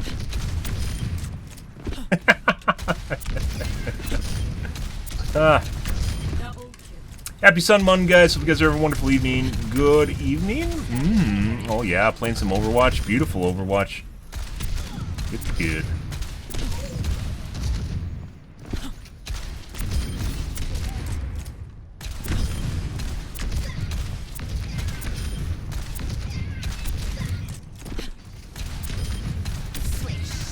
Double Next game. arriving. Prepare for battle. There's a couple things I want to tweak. I was thinking about it. So with Windows 11, what I notice is my my system timers are kind of off. It has me set up for non. It's like HPED isn't working at all instead of working when it's supposed to be. There's system timers in general are really fucking weird, and generally you want to have the option to use all of them. But from what I noticed, like overall, like my latency in my system, based on like system latency monitor, for instance, is lower than it was with my 7950 XD, lower than it was in 5900X, excuse me. Lower than it was in Windows 10. Looks like it's better utilizing my cores. It looks like overall performance is better in general. But my accuracy is not up to what it was in Windows 10. Wait, where'd my music go? Back.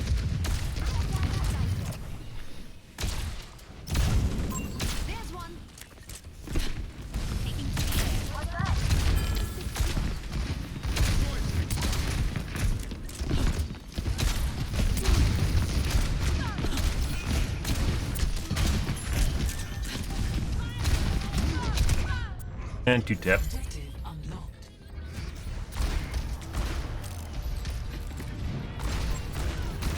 Hit red miss.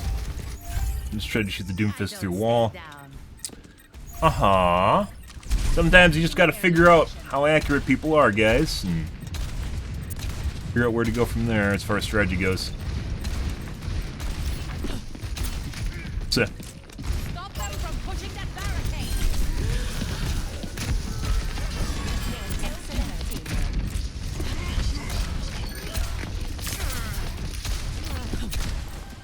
I see an enemy.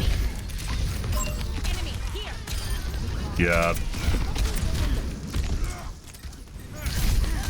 People need to make sound in the air. I mentioned it before. When you're in the air, you need to make some sort of whooshing or flying sound or something like that. Stop the enemy now.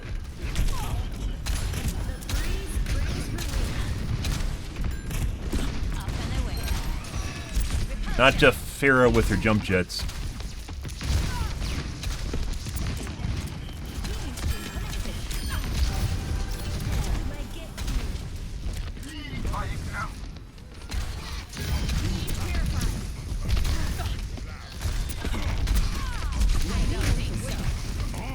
Yeah.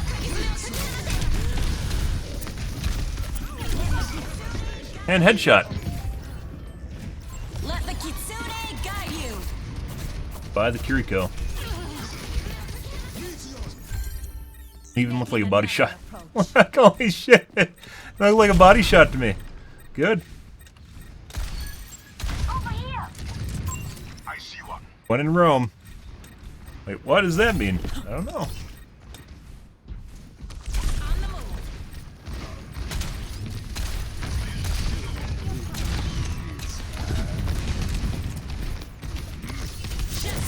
Ran away. Escorting the robots.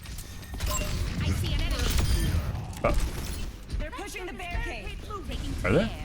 Not even you deserve that. No one's pushing the barricade except us. What the fuck does that mean?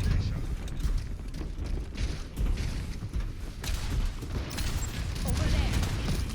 I don't think so. Enemy over here. No, I don't want to get two shot by the McCree again. They apparently doesn't like being in my games because they always leave whenever they show up in my games. Good. All systems nominal. 30 and 10, guys. That's not where we want to be. En route. I think first thing we're going to do is we're going to try and restore our timers to what they were in Windows 10. And then I think I'm going to do a tweak I did. Aerial positioning underway. See, but we got it done. Was it after I concussioned?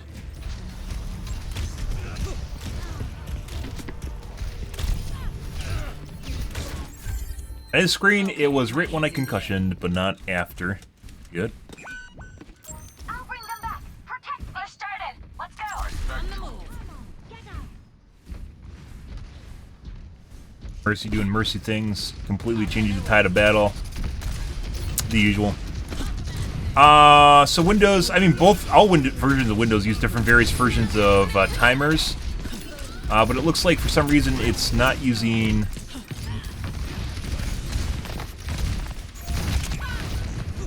not using the HPIT timer at all. Where in Windows 11 or Windows 10 it does. It could just be my motherboard's fucked up too. And our, Making another approach. console friend might have something going on. What the fuck are they doing? No one's even pushing the robot. Okay, let's go.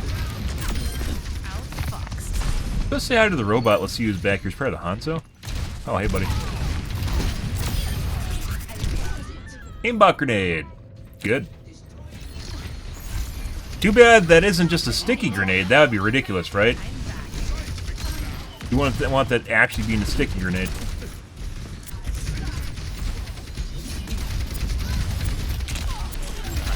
Hanzo does not miss on me, despite the fact basically I'm all of his kills and all of his damage. What? I am literally basically all of his kills and damage. They outnumber us. Keep it tight. What the fuck's going on there?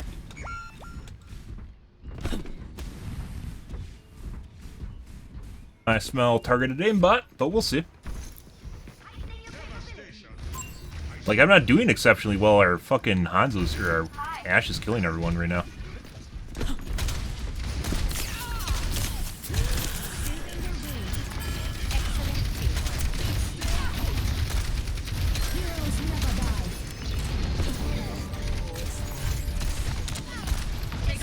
Feels an awful lot like my hit rate is fucked up compared to what it was in Windows 10.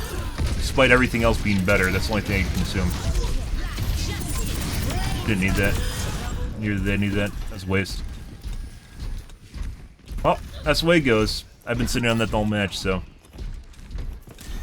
But anyways, Windows in general will use a bunch of different timers. And in Windows 11, either that or my motherboard that I got does not seem like it has HPID on, or it is slightly different. In Windows 10, it was stick at about 4.497, and now it's at 0.5. And it's not that needs that poses the difference. The difference there between the two timers isn't the problem. It's rather all the programs are based on it.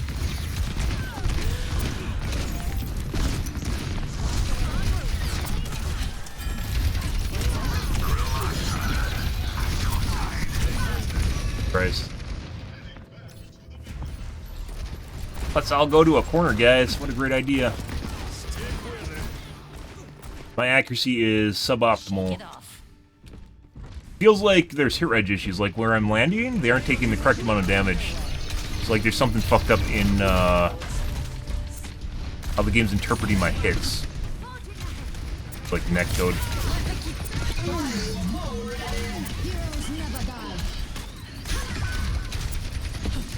Missing.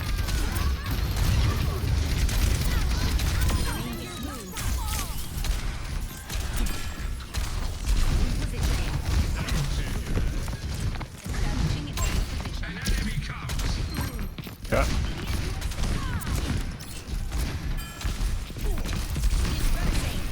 Cut.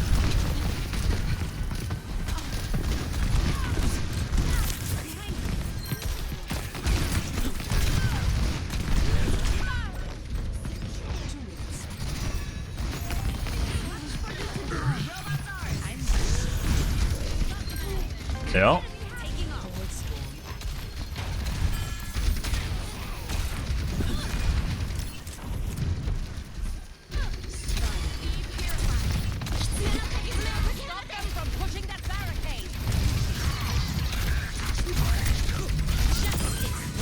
Tank's gone. I'll hide again. Good. Playing very defensive Pharah. Despite the fact that Despite the fact, guys, I'm not doing exceptionally well. Look at our Ashe. I'm getting shitloads of focus. And once again, I really wish this game had anonymous mode so I could see whether or not this has anything to do with me being a streamer, or more likely just the fact that I play a shitload of quick play as Pharah. I think most people don't know that I'm a streamer. They don't care. Rather, it's that I play a lot of Pharah, and Pharah is the most hated character in the world, in the game, in the universe. Like, look at our Ashe. And I was definitely getting focused whenever I'd show up, despite the Ashe doing almost twice my damage for most of the match. It's crazy. And then performance on top is not too hot, so. Kinda makes me want to go back to Windows 10, but we'll see if we can fix Windows 11 before this happens. Windows 10, when I have a bad day, is basically low 40s. Windows 11, when I'm having a bad day, is low 30s. Direct hits are under double digits, which is not what we want. Okay, so we're going to do some tweaking here. I'll show you what I mean in a second here based on timers. No, it's still making noise. My new motherboard's coming in on Tuesday. I didn't expedite the shipping on it because it was free shipping, so whatever. I think it's Tuesday is when it's coming in. That's if it doesn't get delayed. So what I mean by timers is there's a couple different ways you can check your timer, but right here, normally it runs at 1. You're going to see 1 on your system. Or 0.967 or something like that. 0.967. It's a weird number. And mine are running at 0.5, which means it probably doesn't have access to one of the timers.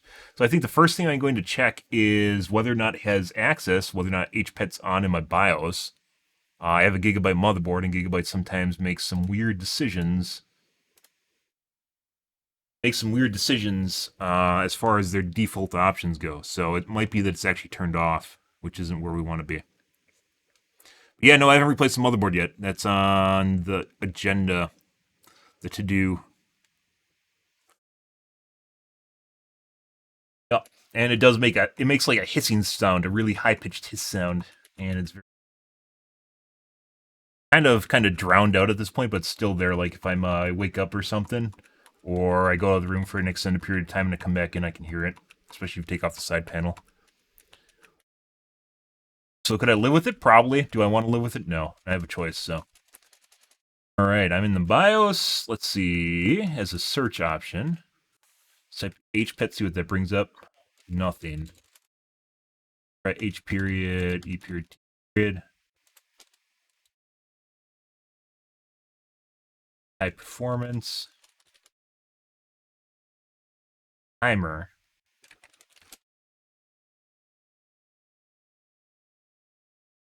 Go to Google. Gigabyte, HPET.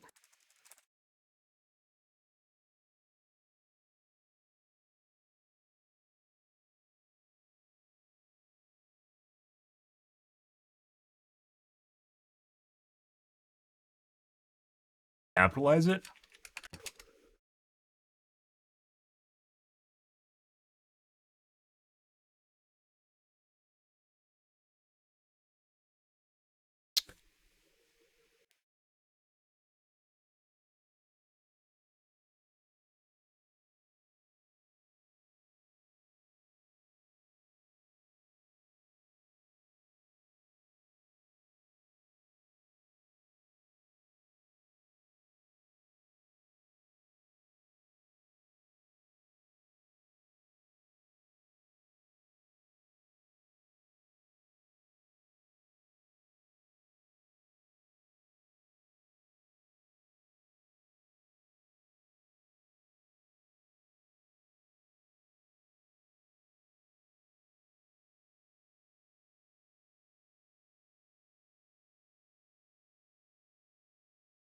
Might be disabled by default, and I can't find it in my... I mean, this is a reason just to get rid of this board in the first place. It's one thing if they don't give you an option to turn it on or off, but it should be on by default. Because there's ways to turn it off in the OS.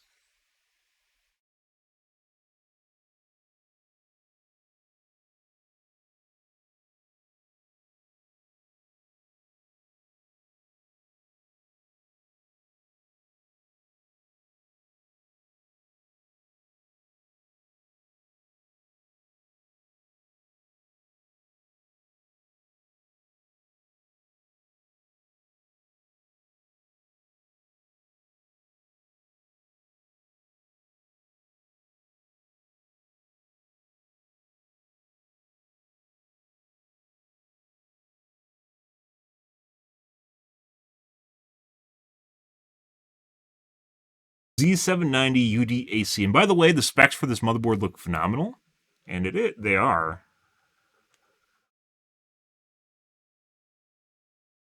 What? Looking at the manual right now.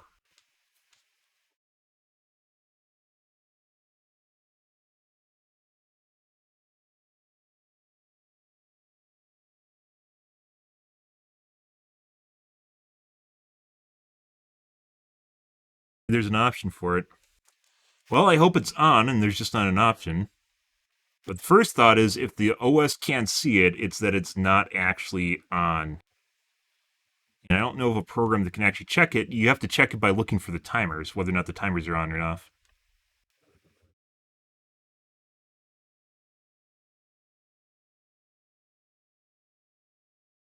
Well, Lanius.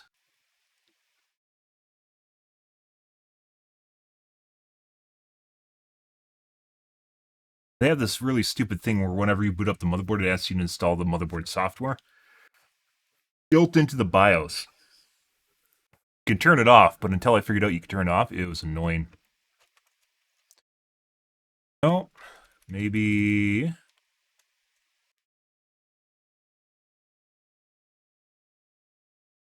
And CPU settings?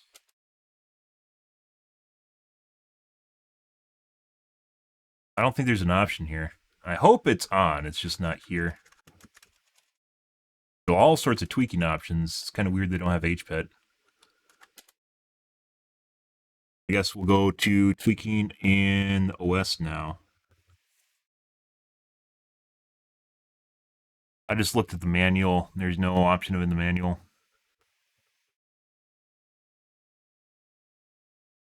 Might be stupid where they have it on only on their high-end boards. Asus does that too.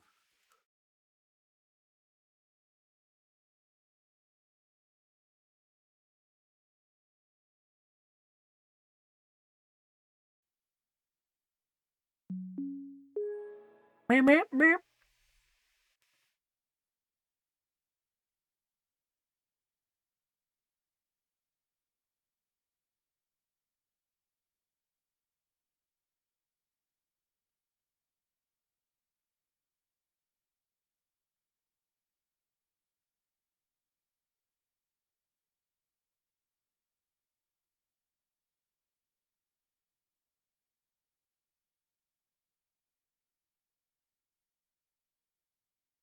Okay.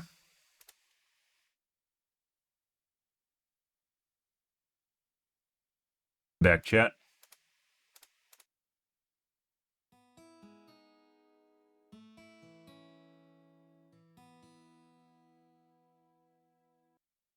So in Device Manager, I looked already. It tells me that HPET is here.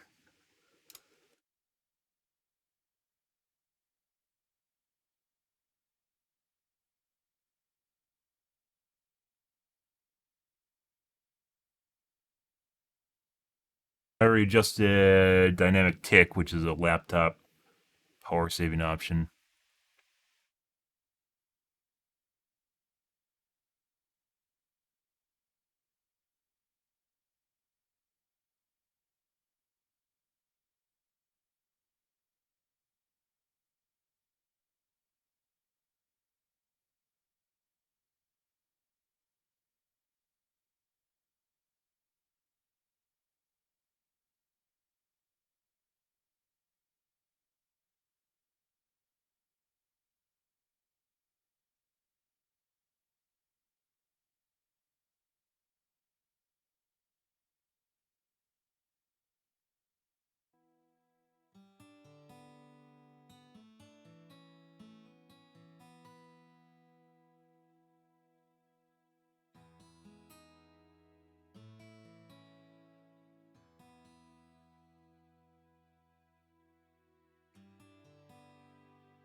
Without the timer options in here, it's basically whatever the programs want to use. But for some reason, compared to Windows 10, it is always using, I believe it's the system timer instead of HPET.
let's see. There's a couple options here. I might just have to trial and error this shit.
Use platform clock, use platform tick.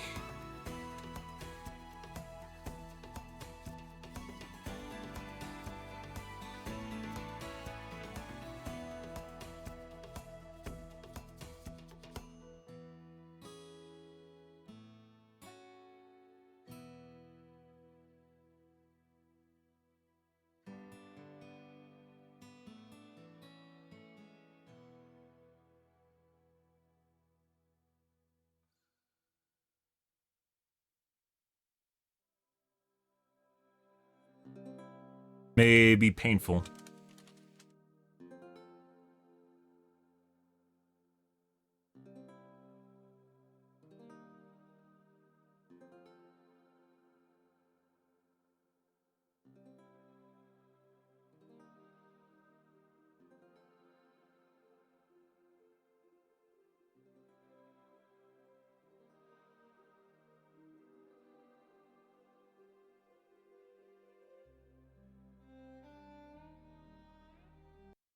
Okay.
That's not the way it's supposed to look.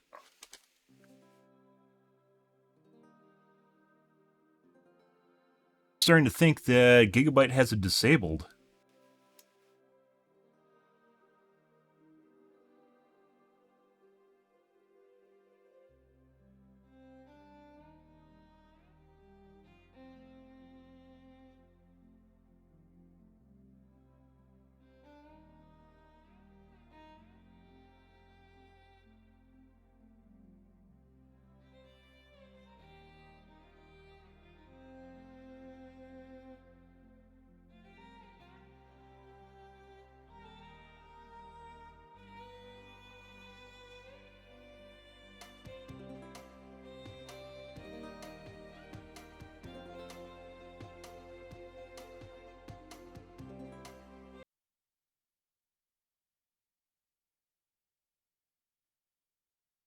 Well, More tweaking, guys. Tweakity, tweak, tweak, tweak, tweak, tweak. So it should be showing like 0.497 or 0.9967 or something along those lines. So, and it's not.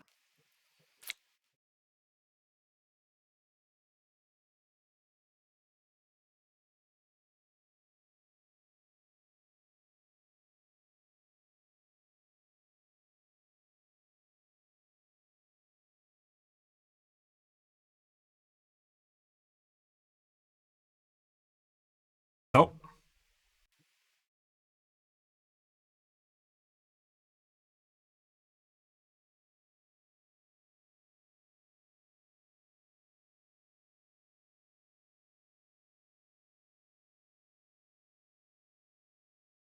May have fuckered Windows. So I'm pretty sure my BIOS does not have HPIT turned on. Which means it also was not on Windows 10.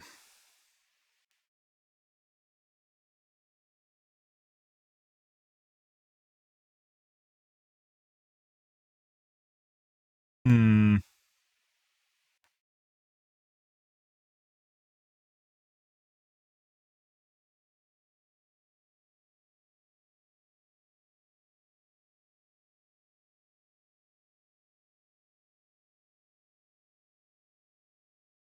Looks like it wasn't going to boot.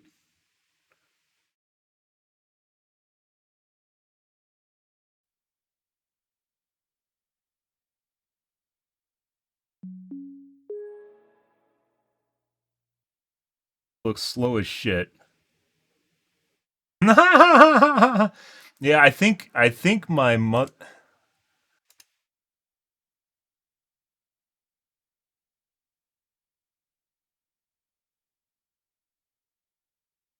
I think my motherboard does not have HPIT on.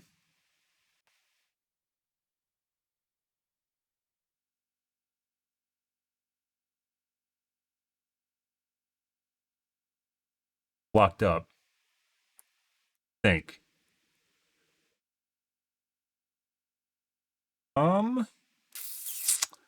Let's see.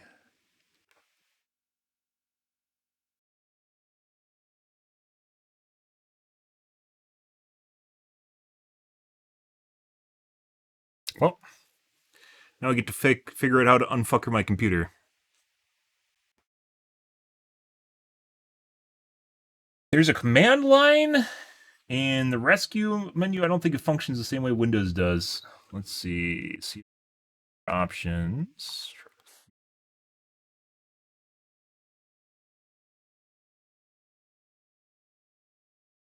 Prompt. There we go.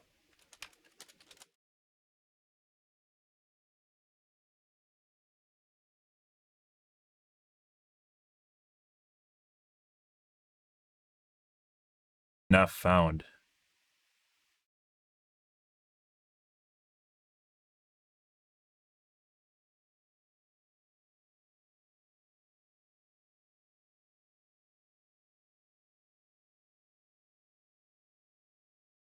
Hmm.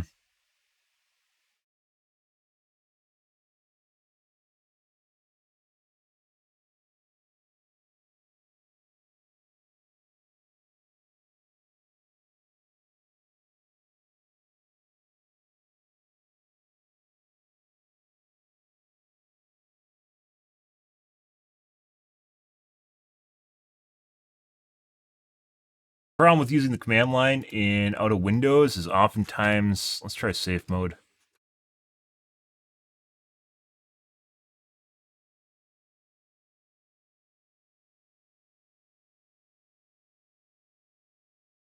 Command doesn't work the same way in those. I think you have to like load the computer.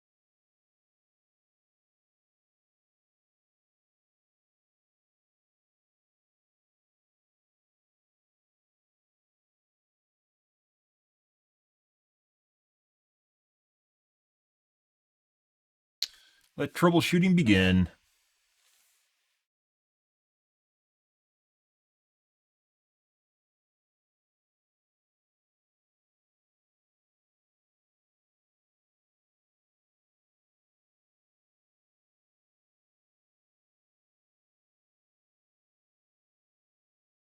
Start before it locks up.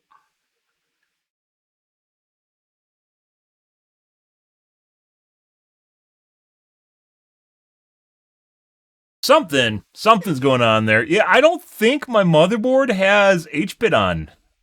And that is what's going on here. Thanks, Gigabyte. You turned off a vital feature on your motherboard. I mean, it still works, because that's true. But someone over there thought it was a good idea to turn off HBit.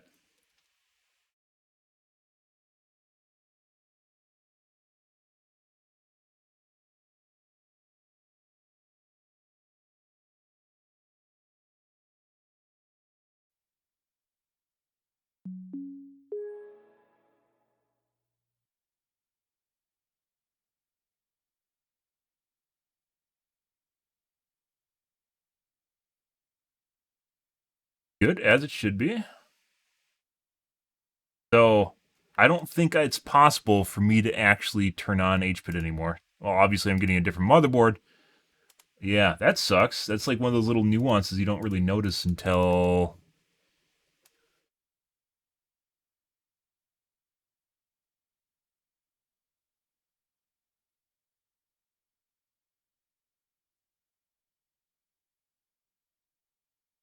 Let's see. I think what instead I'm going to do here...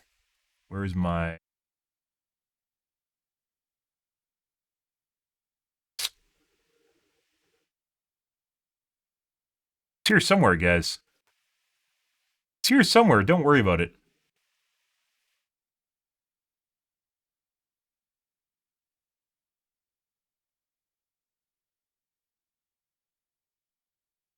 It's on my desktop. I know it's here, guys.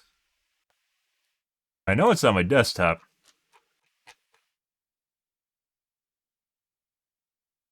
Ah, see? I knew exactly where it was.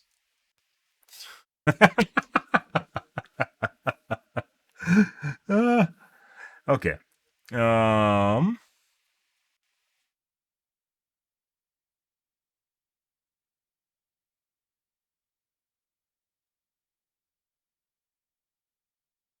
Hmm.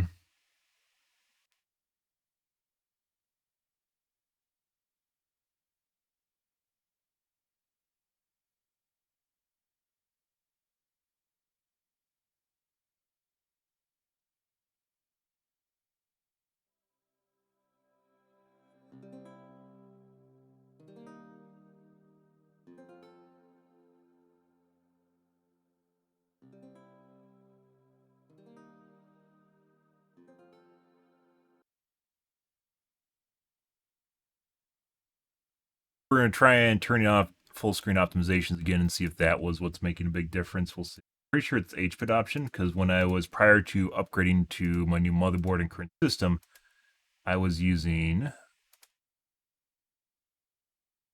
time resolution 0.497. Now it's not.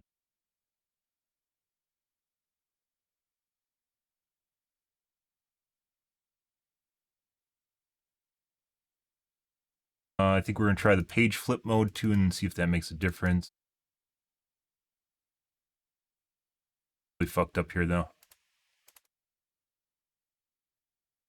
I don't think it's completely... It could be the way Windows 11 works is different compared to Windows 10 in regard to timers and all the different things operating in the background, obviously. WDDM is going to be different. So I was playing prior to upgrading to Windows 11. We played for a couple days and it wasn't bad at all. It's only after upgrading to Windows 11 that things got really kind of wonky. Right.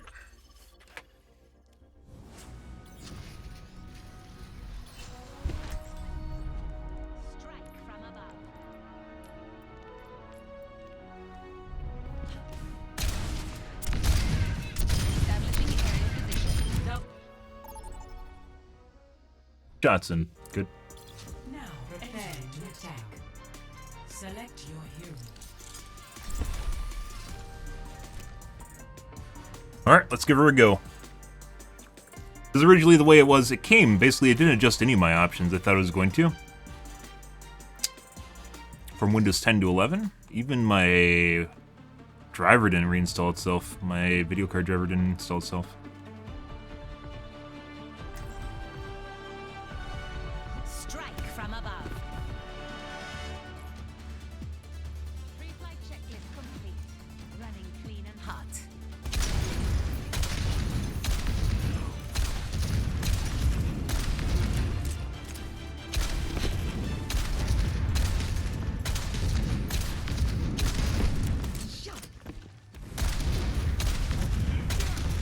The older I get, the faster the years go. It's likely that time is passing at the same rate it always has. Barring relativistic effects, of course. I like you better when you are talking to yourself. 5, 4, This is just like a smart ass. You're not the only intelligent one, Anna. commence. Capture objective A. Pop shot, man.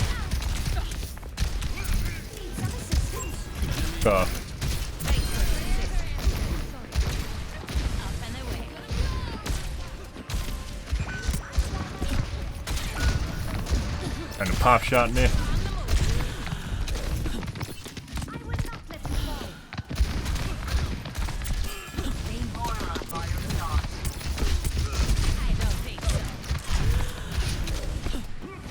What's going on over there?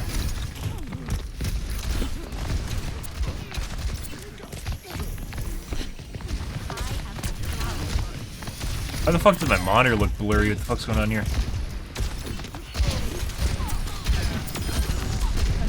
So it's worth it. Oh my god, that's better. My VRB off, guys. Oh yes, it is. Eye scorch mode is off. Let's turn that back on. It's like throwing a fucking band-aid on my monitor till I get a new one. Checking in. I will not waste this opportunity. Go ahead. Cause more damage. How's it going? I need healing. Aerial positioning underway.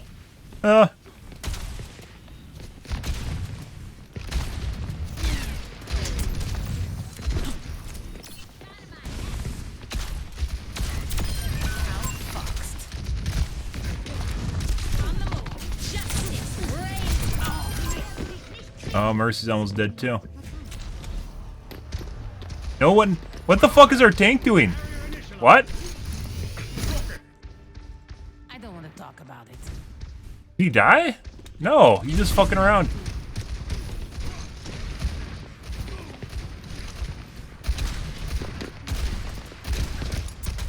This is exactly not where we want to be.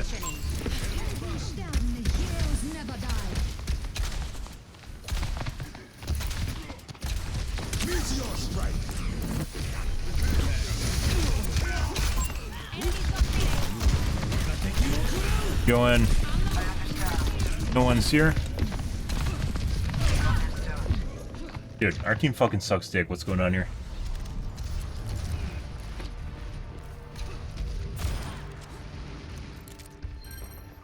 Let's show him some air power. En route. Do something. Step right. Over there.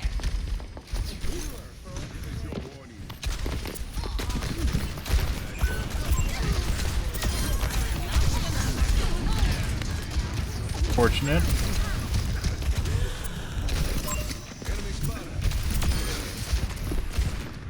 I require healing.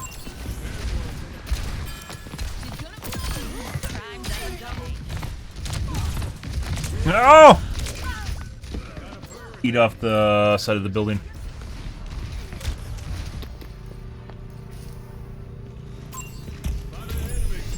Over here. The skies await. Conducting analysis on the objective. Increasing altitude. This might be another gold and silver lobby. Blizzard seems to be loosening up.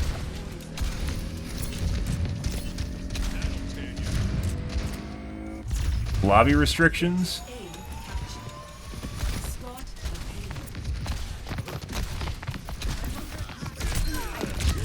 The ammo.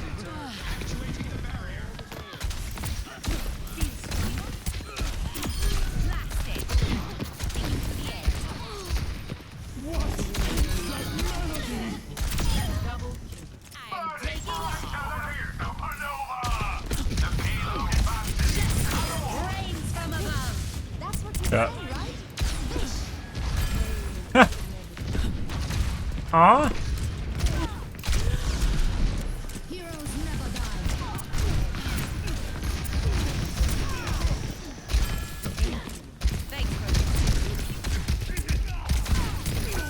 I'm stuck.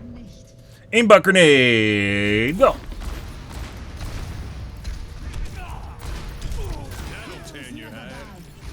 That's better. All systems nominal. That's better. Repositioning. Stronger?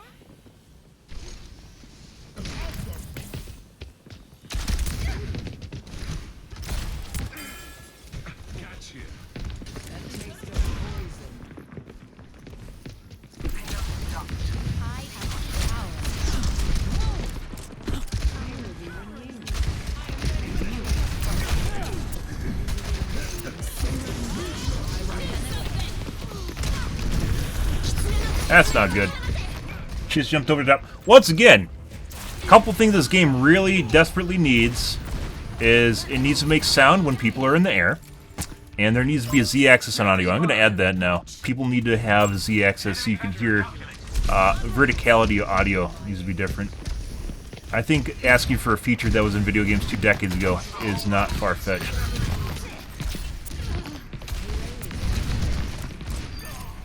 I don't think that's too much.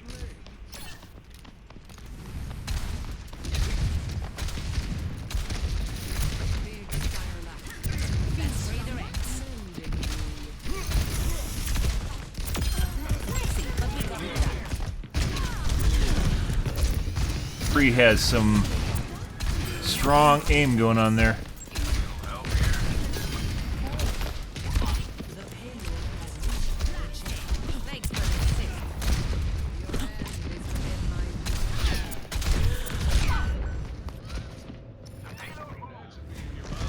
I have to take a piss. Mercy saved me again. Ah, sunshine. And their tank's gone. It's a one-way trip, guys. But their tank disappears. And that's a big deal. Because when we have a tank and they don't have a tank, that basically means we can poop on them. So, even if I'm dead. Repositioning. And they have to retreat, wait to regroup for the tank to come back. The accurate McCree. He's cheating. There's pre-aim. Oh. So, once again, Farah is 100% cheater bait, guys. That's pretty obvious. Farah is cheater bait. He loves... People love Farah so fucking much. I don't know about the Ashe, but the McCree is 100% cheating. That started... when we almost got P2, I believe. Yeah. He's just like waiting to shoot at me when I come around corners.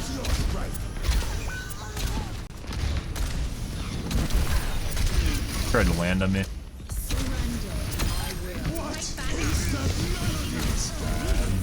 That's not good.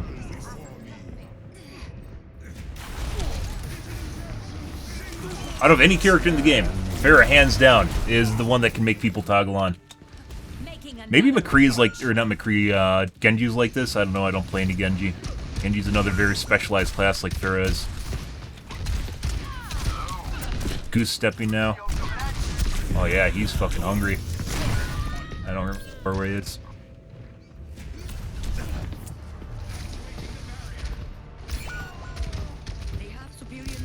Mm-hmm. Okay, my head's in the game. This feels better at least. So, whether or not it stays that way, we'll see.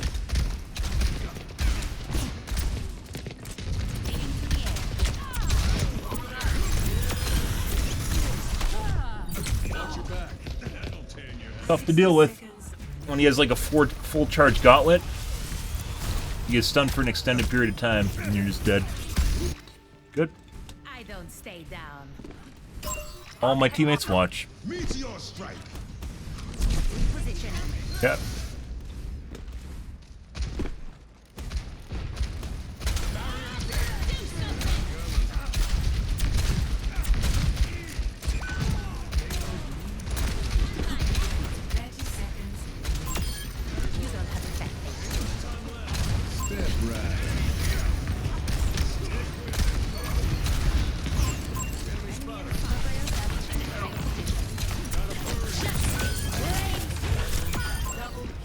Bye-bye. The breeze. Bye-bye. Bong. If she got that bong off sooner, I probably would have died and got no kills, because as it turns out, having a 50-second ability that adds concussion, makes people be able to go through characters, turnaround time. Removes all negative status effects, and also allows you 0.75% seconds of invulnerability is very powerful.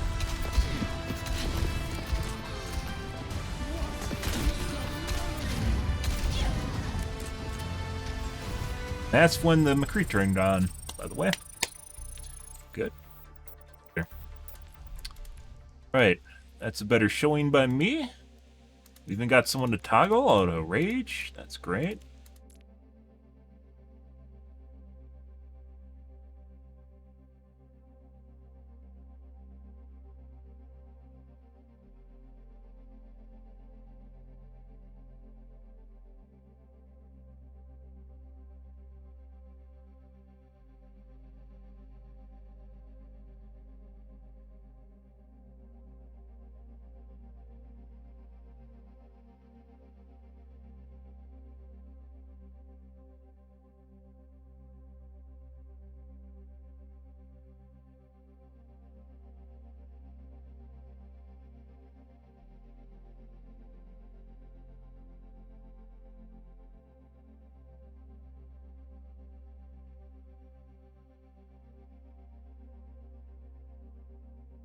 Be a better way of wording that. Give them the same amount of characters as a tweet. They'll be able to figure it out, right? Okay, I gotta take a piss, guys. Real bad. And get some more water, because water is phenomenal for you, by the way. You're back.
Ready?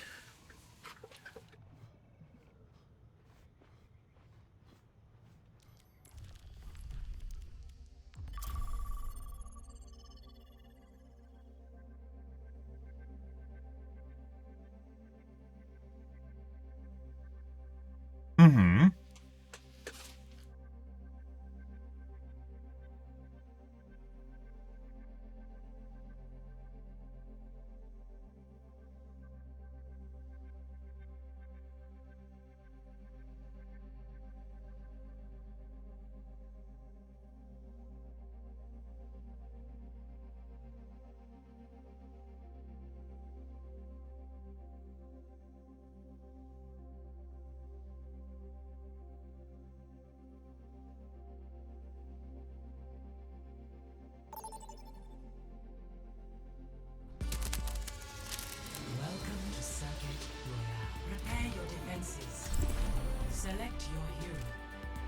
Huh.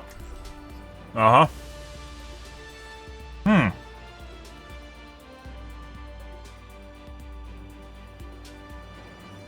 Got him again.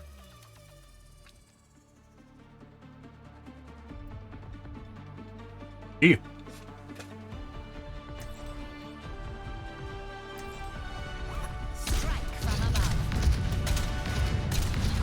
I wonder, I don't remember what it changed after, because when I first booted into Windows 11 started playing games, it was pretty terrible. I disable full screen optimizations. Ever need help, just fly to me, Angela. Now it feels better. My hero. What changed? You're like a knight in flying armor. That's what I'm going for.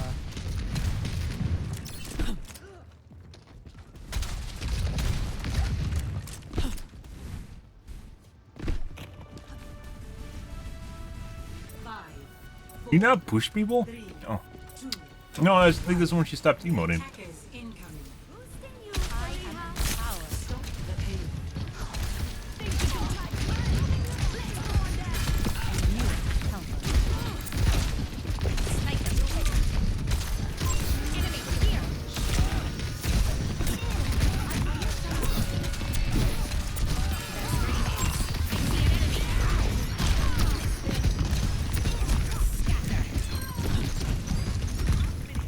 You do? I want to go over your do. Okay. Ah, okay.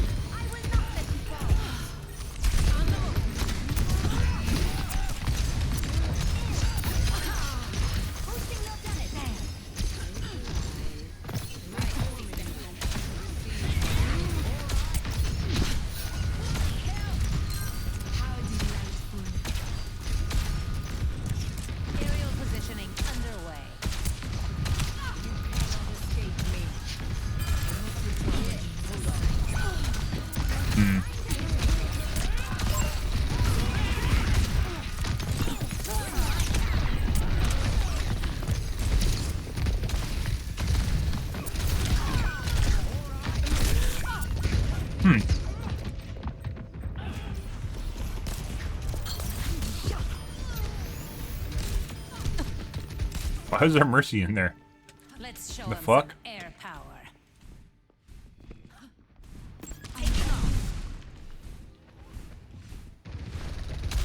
Enemy over here. Power. Hey, buddy. That's not good. No one can hide from my sight.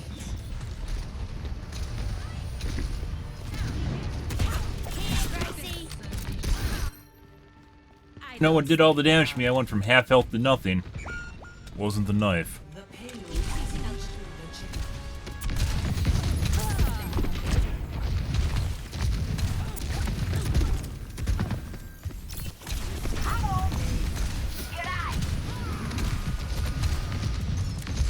Killed the tank, but I know there's a width now.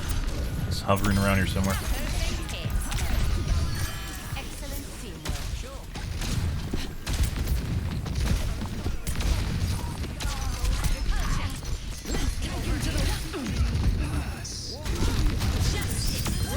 No.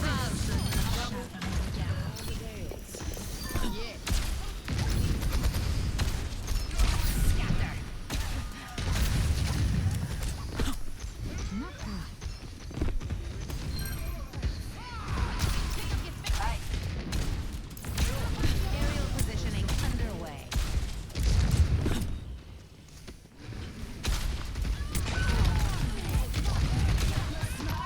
Thought I was on the fence. Meanwhile, our teammates are down there committing hardcore. Bad angle.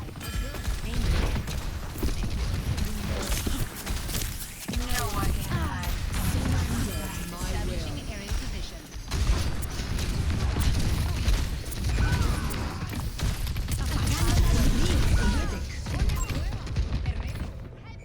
And I had no health. Ah, the solo. Oh.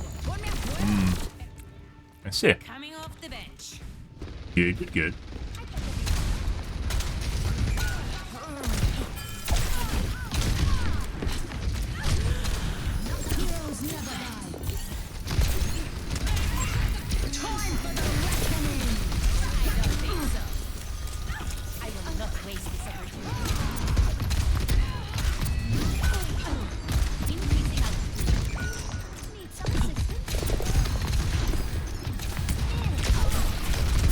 I don't think sitting back there was the right answer. I should have went out after the tank got slapped in front. What? What? Always more to learn. Fuck did we just see on that Zen, guys? Like he's trying to kill two targets at exactly the same moment.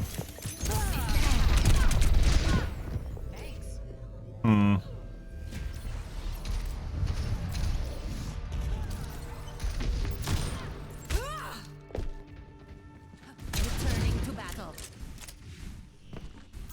Over here. Up and away. Hola. I think you can move. I am power. Bye. Rain from above.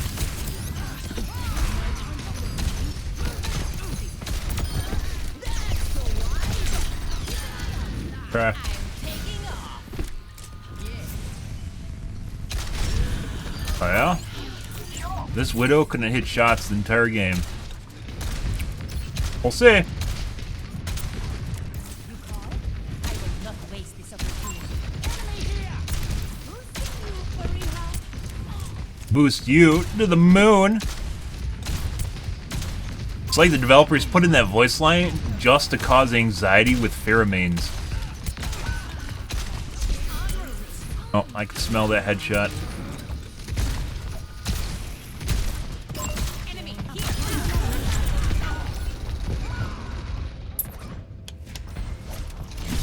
Pretty sure we got sniped right before she shot us. No. Someone. Okay, my head's in the game.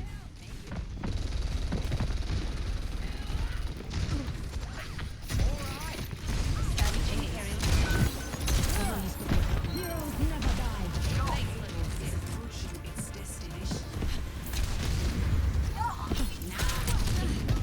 Oh. I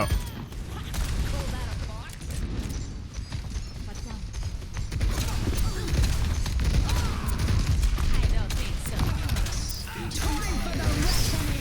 Didn't get away from it in time.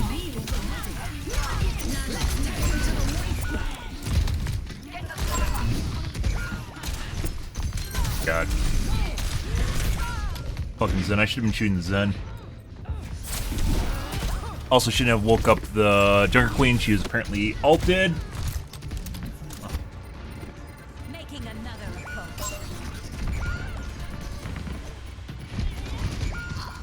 On the move. Good.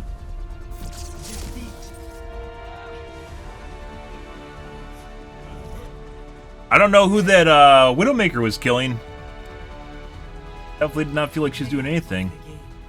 Wasn't shooting me.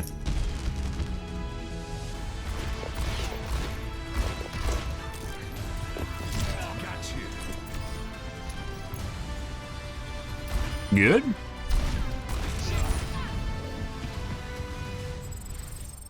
Hey, Eggnog. Good evening, dude. Good evening, guys. Happy Sunmon.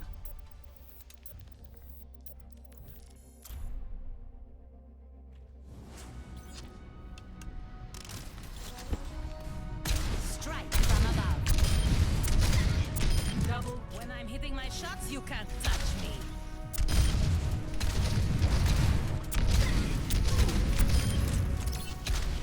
Double. Aerial positioning underway.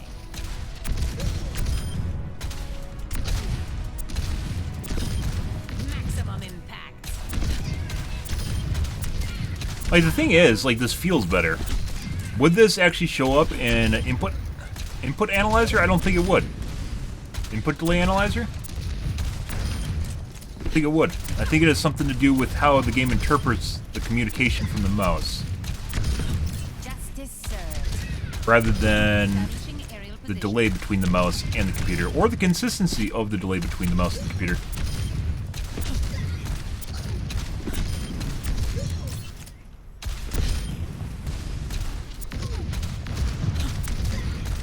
Oh, I switched to my video card, didn't I, for USB input? I think that I did that after I turned off full screen optimizations.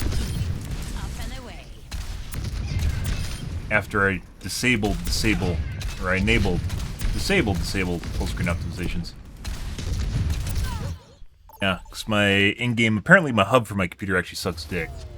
I don't know, even though I was using my best ports, didn't feel that way. We'll see when I get my Asus motherboard. I guess I thought I was going to just go with something else, guys. This time around I was going to go with Gigabyte. The specs look good, everything I wanted, and it just, apparently the implementation is not very good, so... Oh, I don't know. Learn.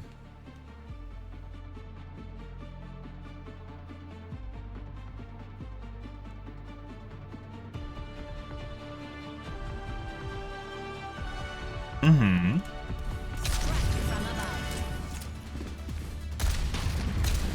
Think you can keep up? Hey there.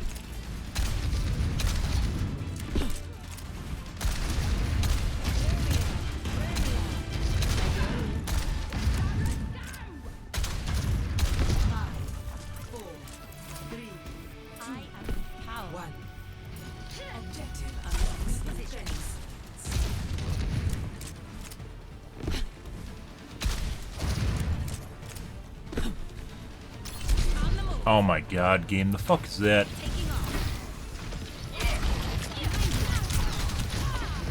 Died.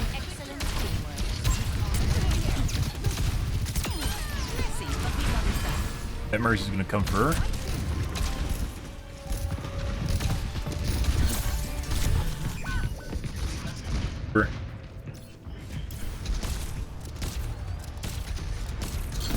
Lost her, guys. She's right in front of me. I don't know where she went. I fucking hate my monitor. Making another approach. Feel like I'm blind half the time. And not to say my monitor is super horrible either. It's just the game is very fast paced, and when you can't keep up with the action, you die.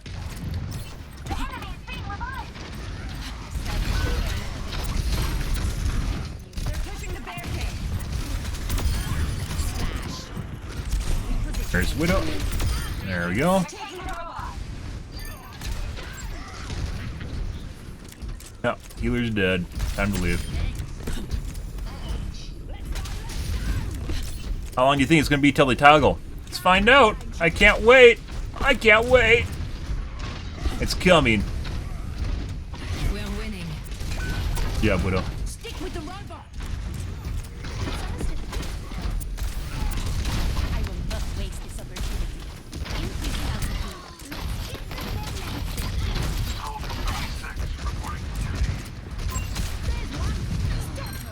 Find peace. Far back. God. Oh, I'm dead. Nice knowing you guys. I was waiting for the guy to come around the fucking corner and it's gonna shift. And that just got me cued by the Reinhardt. Good. All systems nominal. On the move. Oh yeah, I was literally just looking at that fucking corner waiting for the Ash to come around and plug me in the face.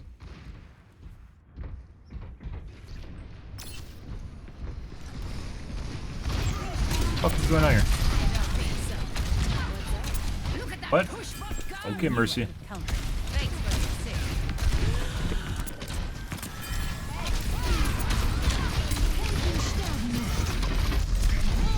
Oh.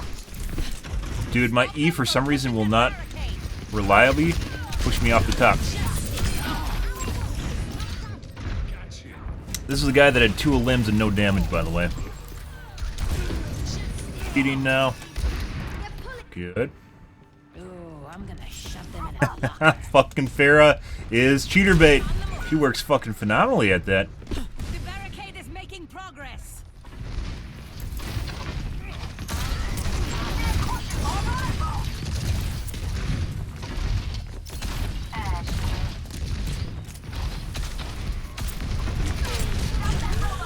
No. pretty sure the McCree is cheating now.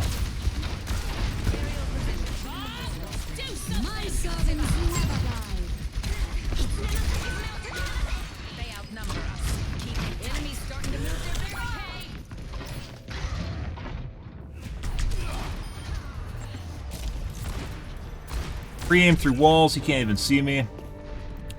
Making another approach.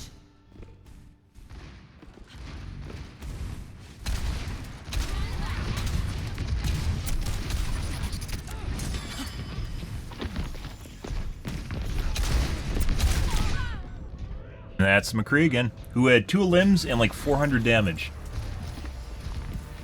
Yeah.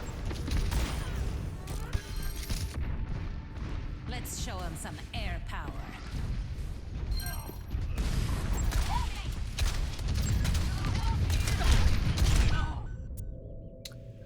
Is the Ashe cheating too? I thought the Ashe was just alright. Oh. We're outnumbered. We'll see. My head's in the game. Might be a team handoff where the McCree is dead, therefore the Ashe has to pick up the slack.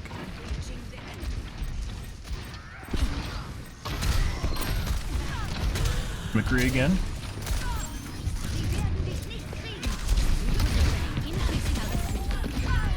Yep. Mm-hmm.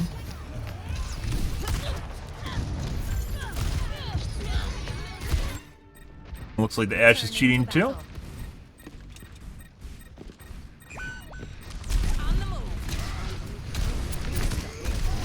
They're pushing the barricade. Strike together. Just goose stepping into the open looking for... They're just trying to alpha strike me.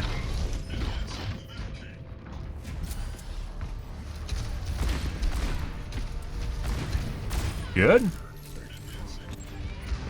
Making another approach. Mm-hmm.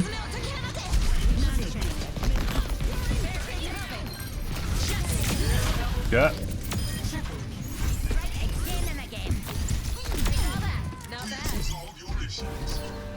Bye. Good.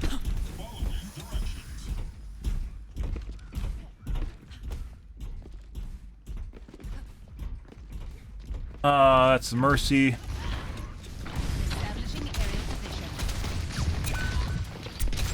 The McCree toggle off. Looks like the Anna's or the Ashe is toggled now. So they might be trading off with each other. Behind the wall.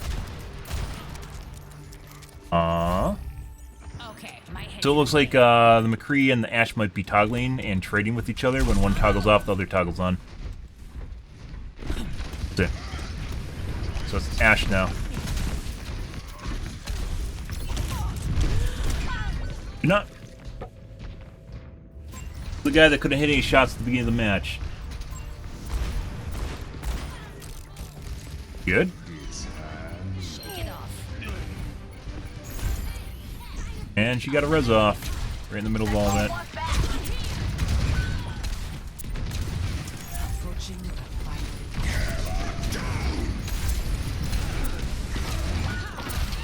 They outnumber us. Keep it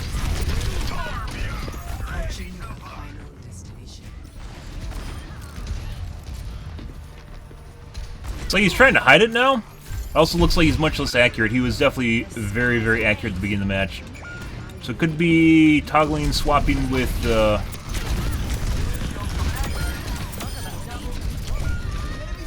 swapping with the Ashe. Like he's missing a bunch of shots now. So I think it's a swap with the Ashe. Back and forth between the Ashe and the McCree. So both of them are cheating. McCree is definitely cheating. We saw him pre-aiming multiple times throughout the match. And these guys are shitbirds too, if you aren't getting that based on the chats.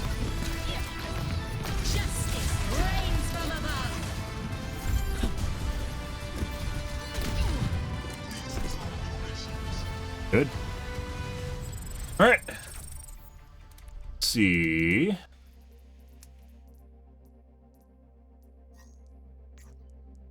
New account, dude.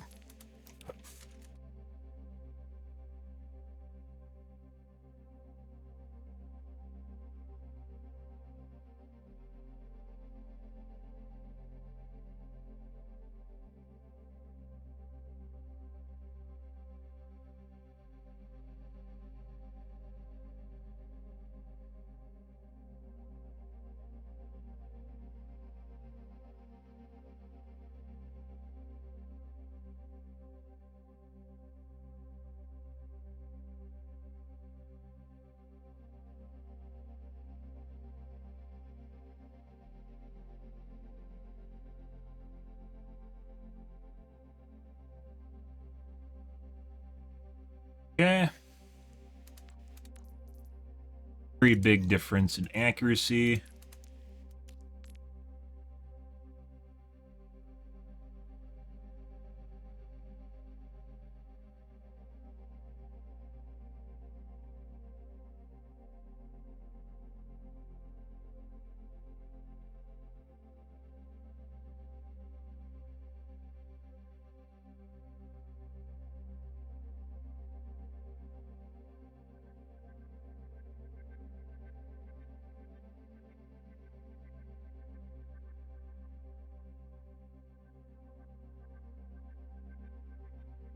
Surprise with a name like that. Fucking kids. All level 1s? No, just the us players are level 1s. Level 1s, we had a level 4.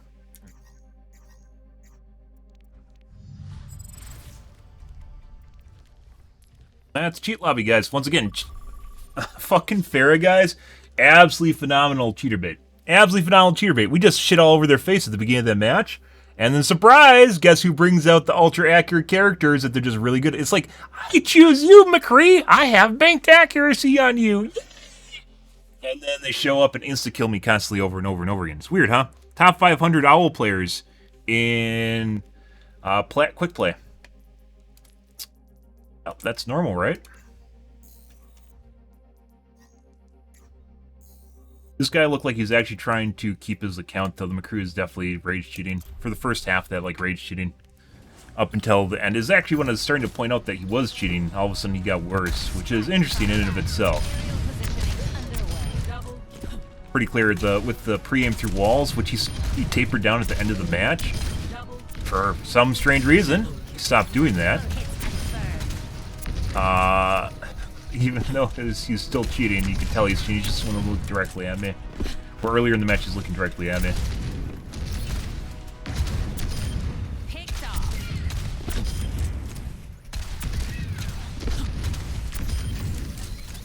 Shit.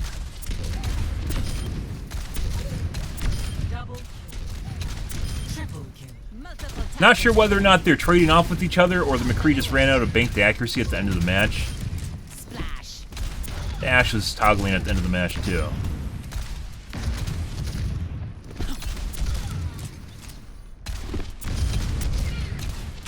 Double kill.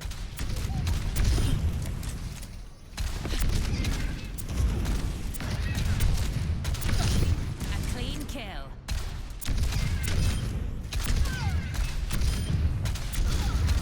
Double kill. Double kill. Some of these felt like they hit, and they don't. I think this is the whole reason I turned off full screen optimizations, because of shit like that.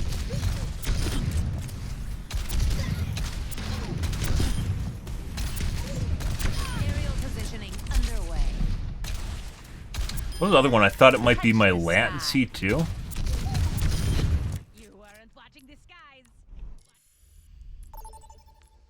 Okay. Alright, game. Just gonna look at my accuracy.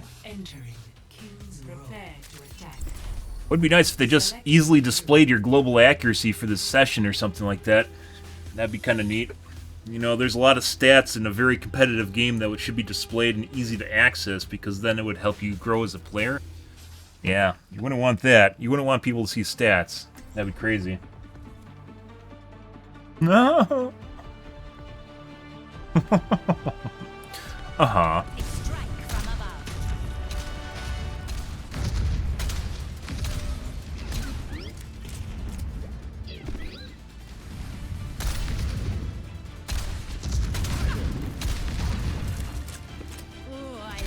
Not sure what happened. Like, last night's games were really fucking weird. It doesn't feel that way tonight. Last night's games, which is a Saturday night, which would make it even weirder, because tonight's a Sunday night / Monday morning. Don't have a lot of experience healing people who fly. Playing Frogger. Just hit me in midair. How hard could it be?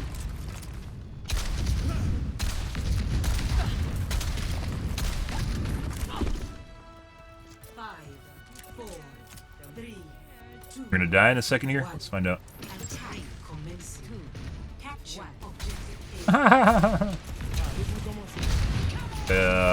It is.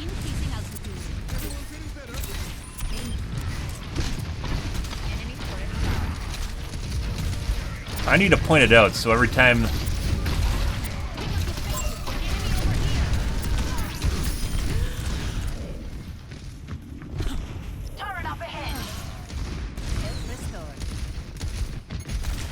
Every time I kill it. I hit F and it said I needed healing. Fuck.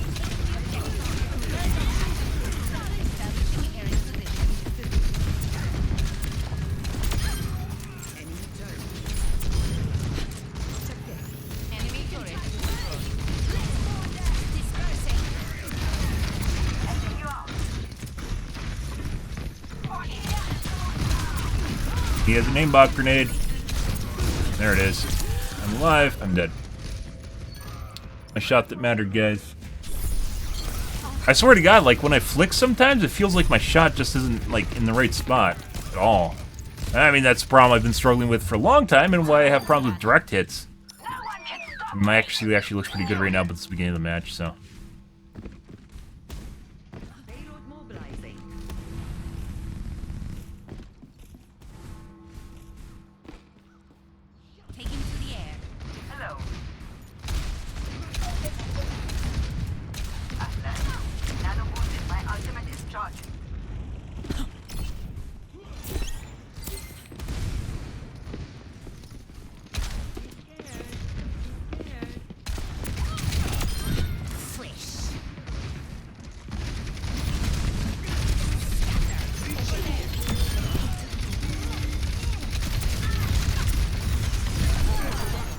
Nice.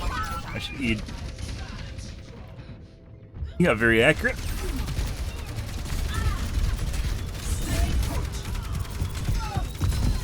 Dead. Could have dropped. I could have eat off the wall. There's a lot of things I could have done there.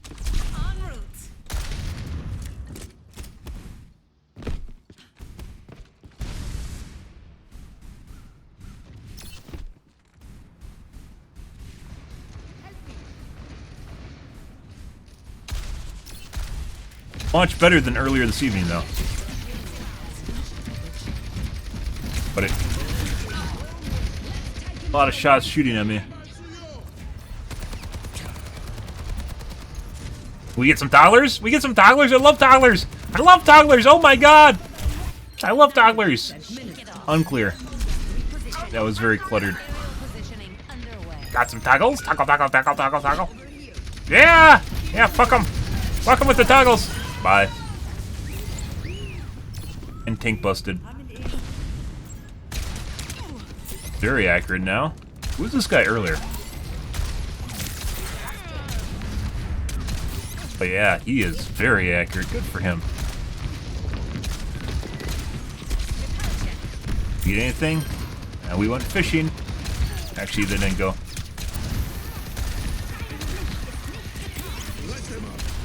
I love this thing. Oh yeah, baby.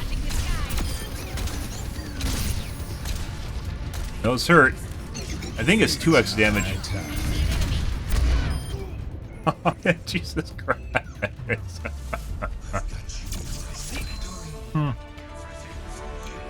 Not bad. That, we'd have to see more, get more footage there, but that soldier was starting to look really fucking sus. We have to see. Good. Did we have good healers? Well, thank the healers. Thank you, healers. Give them a stroke, because they're healers.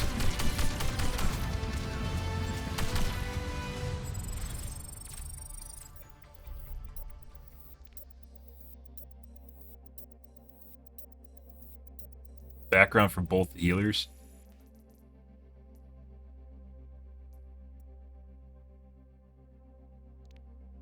Am I supposed to have backgrounds? Where do you even find your backgrounds?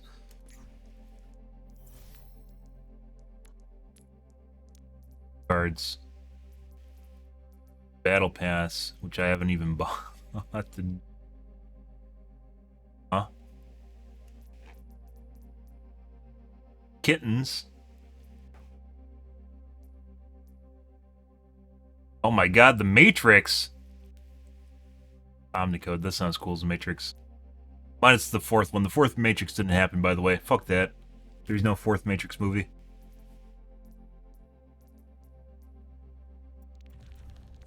You know what they should allow you to do is retroactively go back and buy older battle passes. That's kind of interesting. Idea. Then maybe just remove some things like maybe the currency from it or something to make it not like a value proposition. So if you come into the game late, you still have the option of getting stuff, older stuff. But the expensive obviously just being more expensive.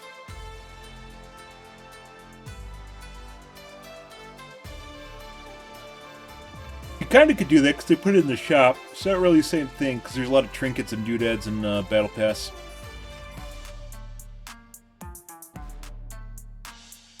I wonder how many people would be against that.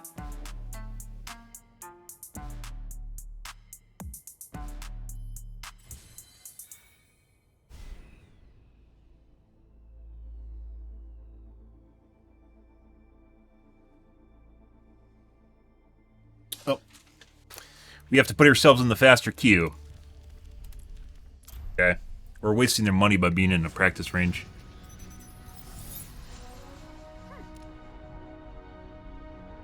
Makes a huh sound? Okay. Strike from above. Good, good. Arriving at Conceal. Prepare for battle.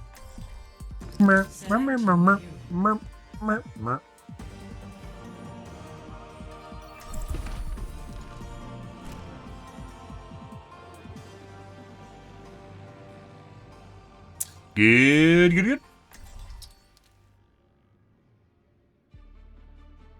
The secret sauce to higher accuracy is just turning off your face cam, by the way. Oh, God. Oh, whoa, curvy girl. Scary. Aerial strike from above. In sight. I have us in and out in no time.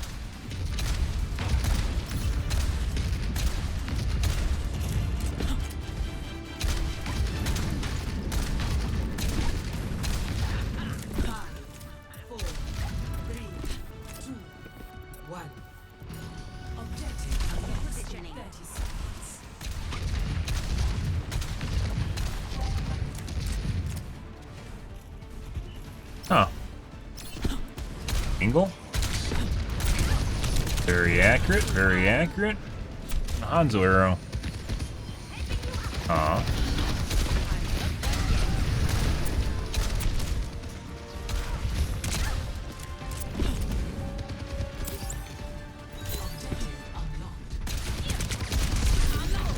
Think the soldier's cheating. What's that?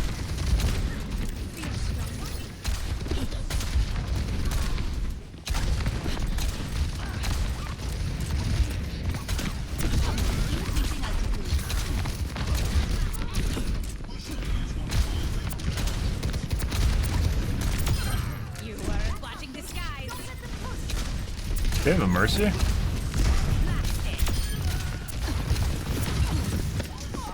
Ah, yes, the suck. I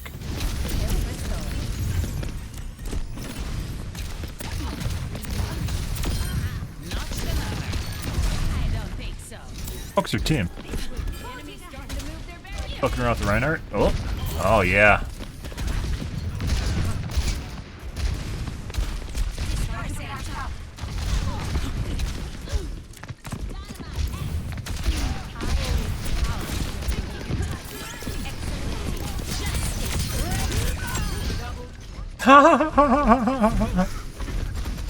No.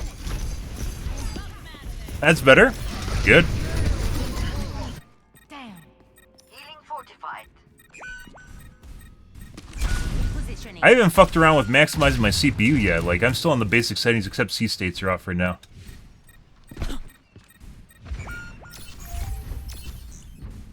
enemy has him. Concussive out.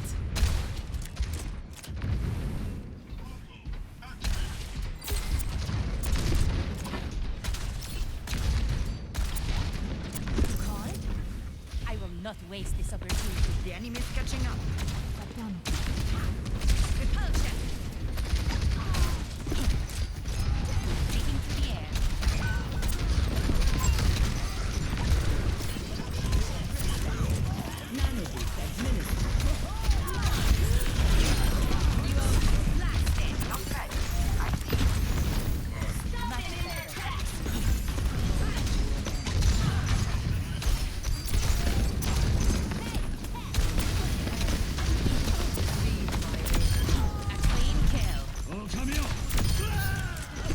Oh, I think he lost that ult. Good. Oh, buddy. Oh, buddy. We're gonna get some mad toggle action here soon. Don't worry. But I smell a Widow coming on. Headshot Widow that just died constantly the entire match. Oh. They're moving the barricade. Stop it.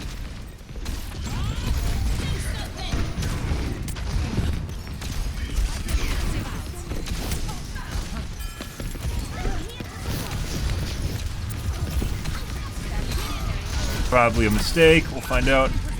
Yeah.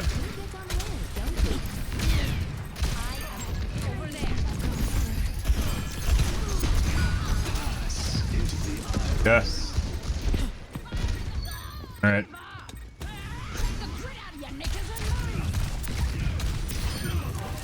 I'm taking off. Moving along now.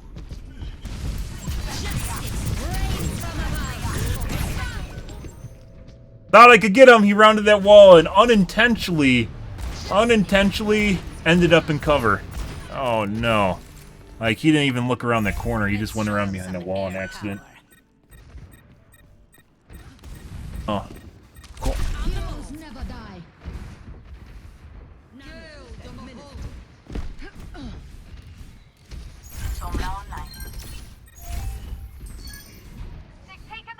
It is pretty nice on occasion when you actually get a... The robot is with us now. Let's get pushing.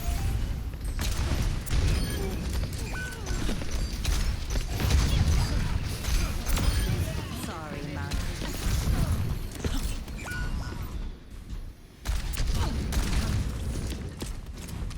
En route. Stick with the robot. Hop off my cock. I went around the wrong side of the wall.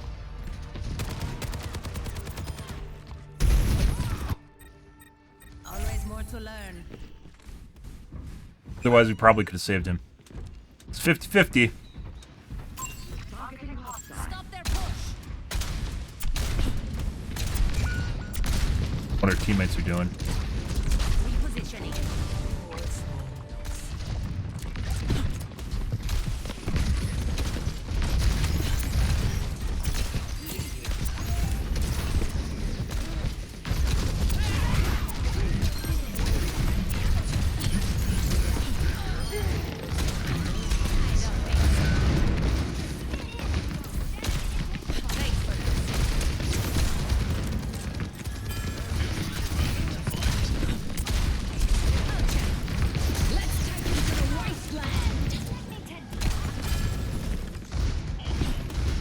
Aerial positioning underway.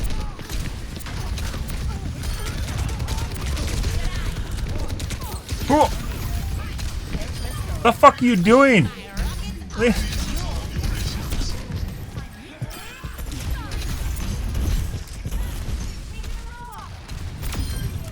but we got it done.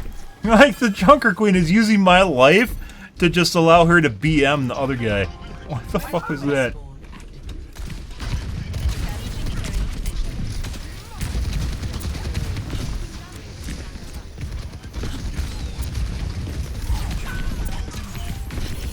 Alright, Mercy. We need to put a stop to their push. Holy fucking shit. I want to see his point of view. A half a second away from a melee, by the way. Quarter second. I didn't even think to melee him. He's incredibly unpredictable shit. Move up here. Enemy here. What the fuck are they doing?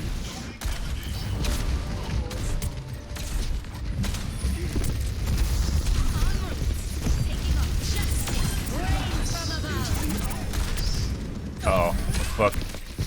Hello? What the fuck was that? That was weird. Huh?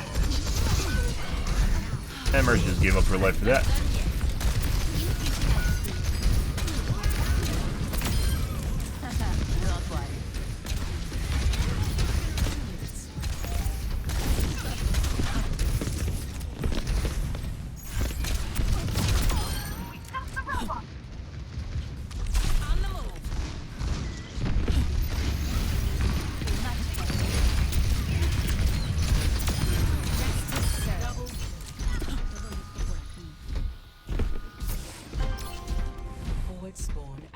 4 a.m.? No. I don't know what that was, by the way.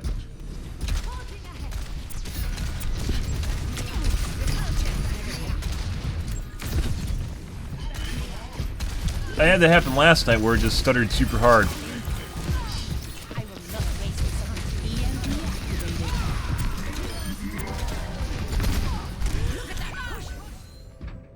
Got me around the corner.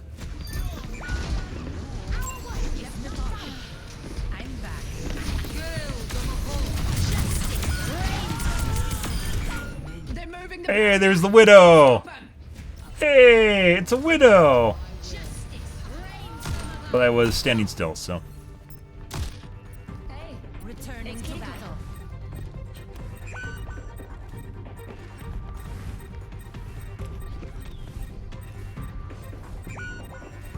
We are outnumbered. Zut, they took the robot. Form up. 30 seconds remaining. Angel at your shoulder. Heightening your capabilities. Thanks for the assist.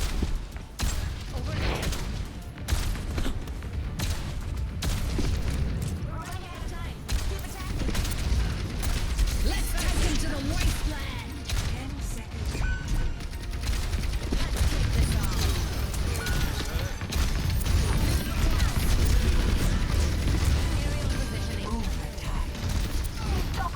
I don't want your aimbot grenade. You bitch. I literally have... Pushing that barricade.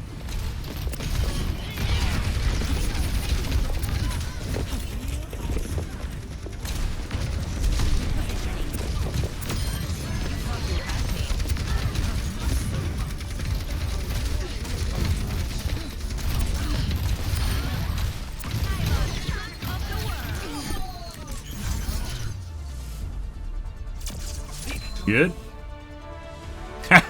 And then we did pretty fucking good.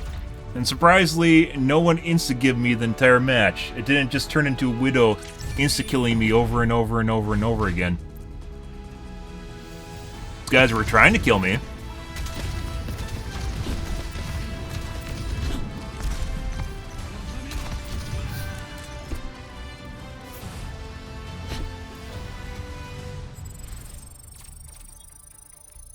And thank your healer. All right. Good for us. Oh, one of the healers was toxic. Which one was that? Of course, it's the Kiriko. Not my Mercy. My Mercy would never be toxic. Except when she gets a giant raging lady boner and tries to kill the other Mercy constantly.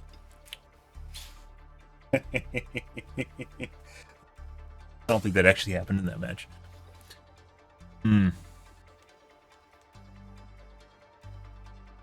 Good. Surprised they didn't come up with some sort of music for this, for the crossover. They literally could have asked, for the rights to the One Piece music for the OST and had to like play in the background or something like that. Maybe that's too cheesy, but this just playing with like just huffing sounds on occasion, not really doing it for me. Maybe it's just me.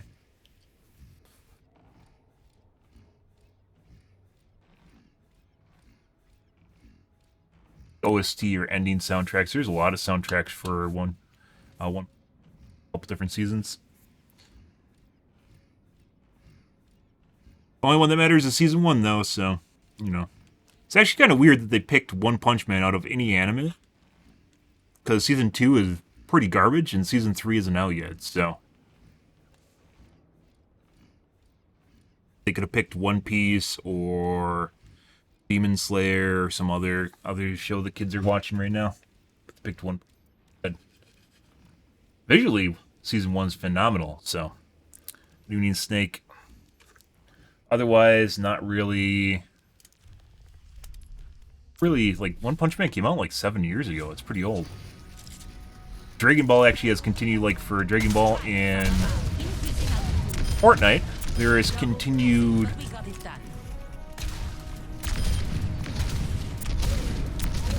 series that are still coming out, like Dragon Ball Super, and Dragon Ball GT is a little bit older. Dragon Ball Super, and then there's another one that's coming out now to pick up because the anime is still being created. I caught up with One Piece, by the way, guys. It was pretty terrible. Well, not terrible, it just wasn't great, and there's a lot more filler in it now. We kind of weeded out a bit of the filler and made things kind of more interesting to watch, and then they're back to the same shit, and it looks like they have the old studio doing stuff now, too. I mean, this is very filler-heavy. Lots of recaps and looking at maps and watching Luffy just punch constantly. It's annoying. How can we fill 15 minutes? Let's just have Luffy do a punching animation for 15 minutes. Ah, okay. How's your night going, Snake? Maximum impact. I don't think so. Forgot your parachute?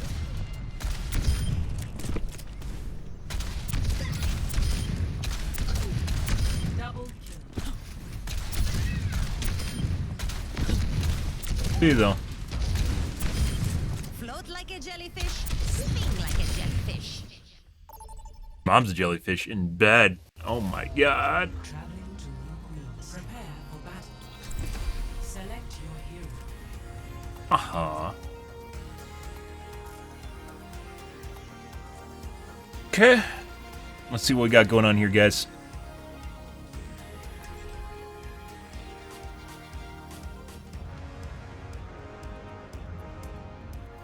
Good.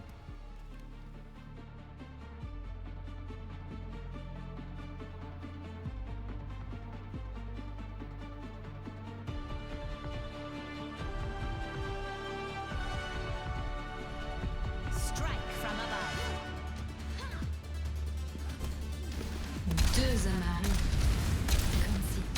I will not waste this opportunity. Feels a lot better than earlier, too.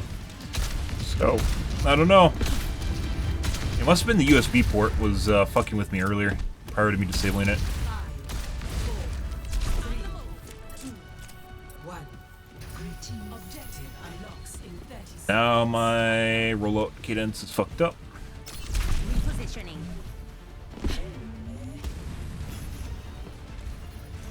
You call? Taking to the air. Thank you. I am enemy over here. En route. Yeah.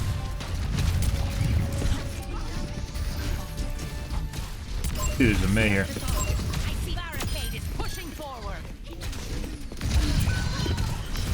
Positioning underway. Much for you to do. On the move. Supplying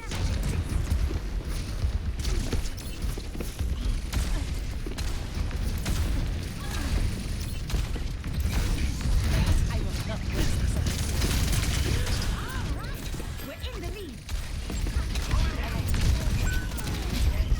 Wow, that's revenge.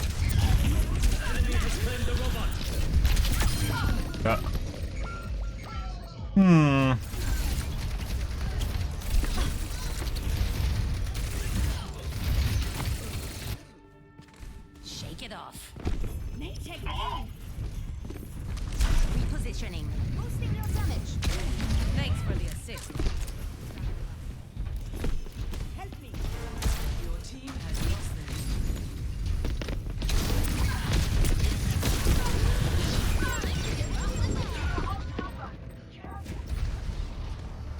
We get shot in the back by the Tracer? Does all the Moira ball. Yikes. Okay, my head's in the game. On the move. Taking off.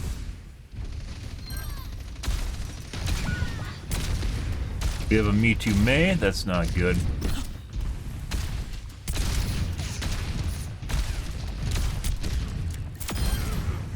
They have a... No, they don't.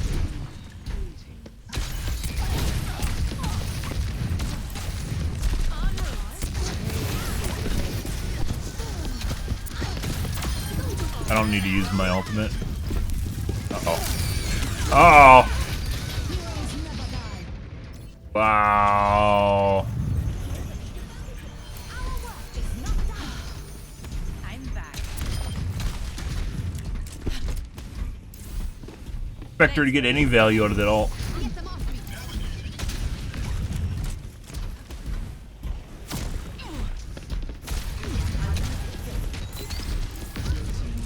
The advantage is nearly ours.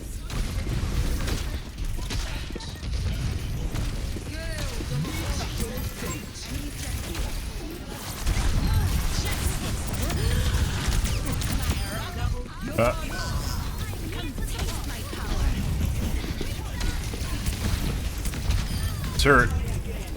Good.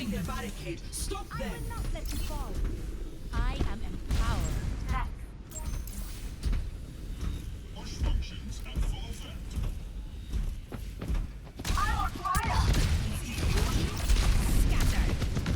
Peek. Ah, the 25% life force field. Lovely.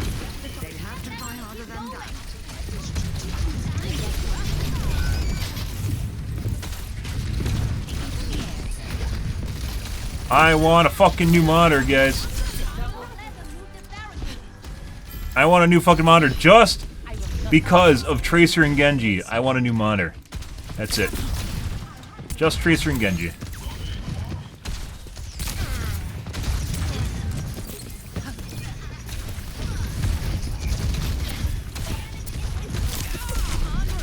Like, even if I never play this game again.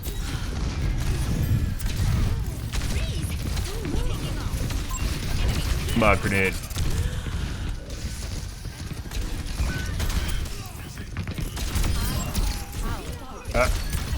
She's out of her sleep dart already. Positioning.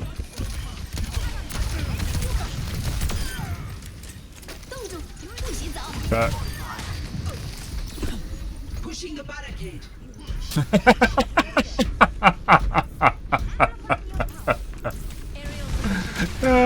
He uses anti-CC.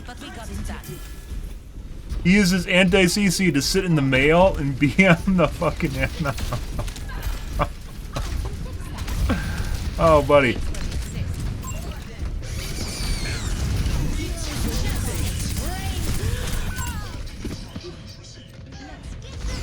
As a double, it wasn't just to kill the hamster. It was also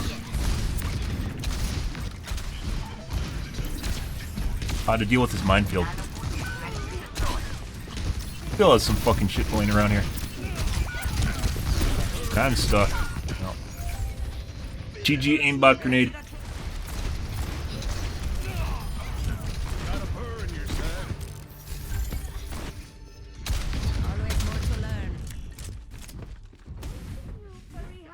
Oh, you aren't. Shut the fuck up.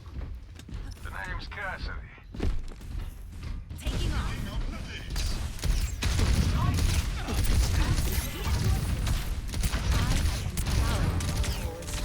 You get icicled here in a second. I don't know why I thought the best bet was literally to go down lengthwise of the bus, but I did.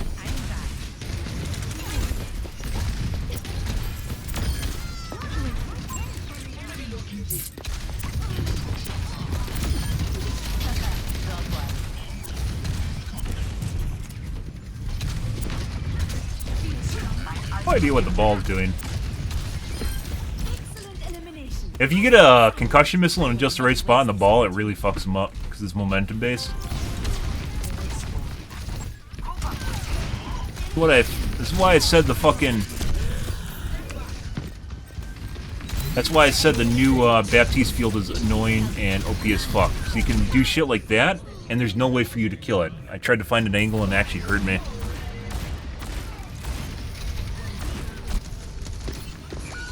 There's much for you to do. And McCree, I'm pretty sure, is toggled on. This was the Tracer earlier in the match.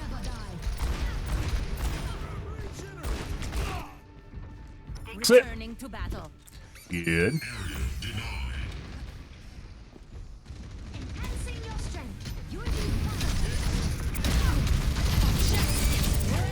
Bye. Check confirmed. Whatever that's about.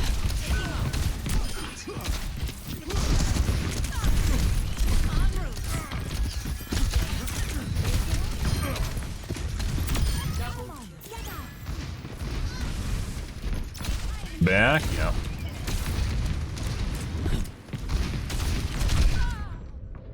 My god, the fucking fence just saved him. Even when the aimbot grenade does not attach to you guys, it does a significant amount. It does 65 damage if you're in the radius of it, and the radius is actually really big. Even if it doesn't attach to you.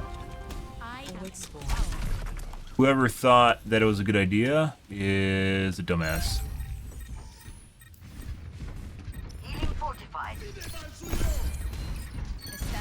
are you even talking about? Why?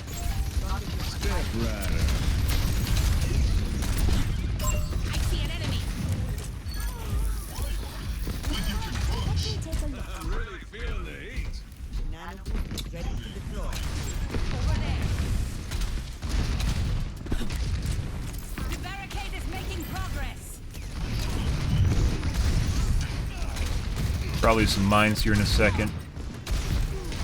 They're pushing the barricade. Strike together.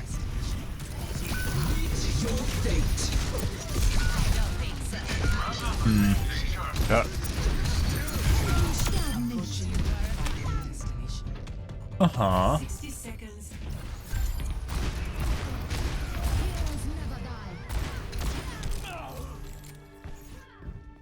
Always more to learn.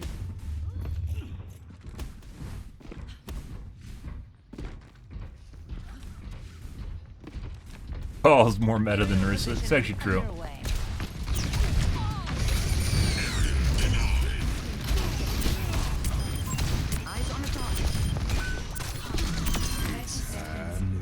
Made it.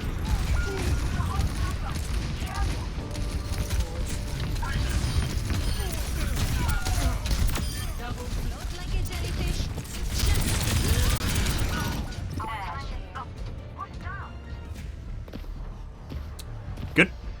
10 seconds remaining. Yeah, I don't know exactly what's going on in chat right now. Complaining about Orisa, and there's a May in here too. I don't fucking know what's going on. Like, sometimes when people talk, they don't always make sense, and like complain about stuff that doesn't, like, in their mind make sense, but to them it doesn't actually.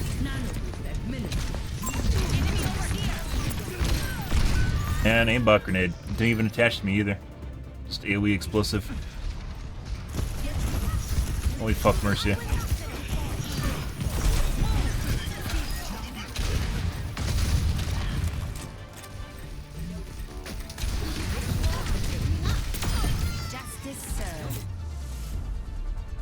Boop. I'm pretty sure the McCree is cheating too. He toggled on about halfway through the match when he swapped the McCree. Which is why we're line of sighting him at the end there on the payload and the other players.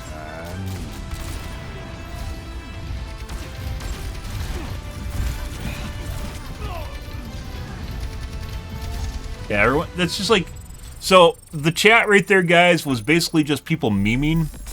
It, like, when people like insult people, like, look at this for a second. When people insult people, and it's always just memes. So like the insults are like generic, hard stuck, crying about, just saying crying, emotional, you're emo, you're mad, no, you're mad, faking ignorance. It. And of course the actual insults, just laughing when you're not actually laughing, someone saying some sort of meme here. Like, it's not even worth participating. Like, no one's even raising an issue that's actually worth talking about, which is why I didn't, like, I'm not afraid to argue with people in any way, shape, or form. But, like, nothing they talked about had any meaning in any way, shape, or form. It's just people stuff. Someone was complaining about Orisa. Like, why?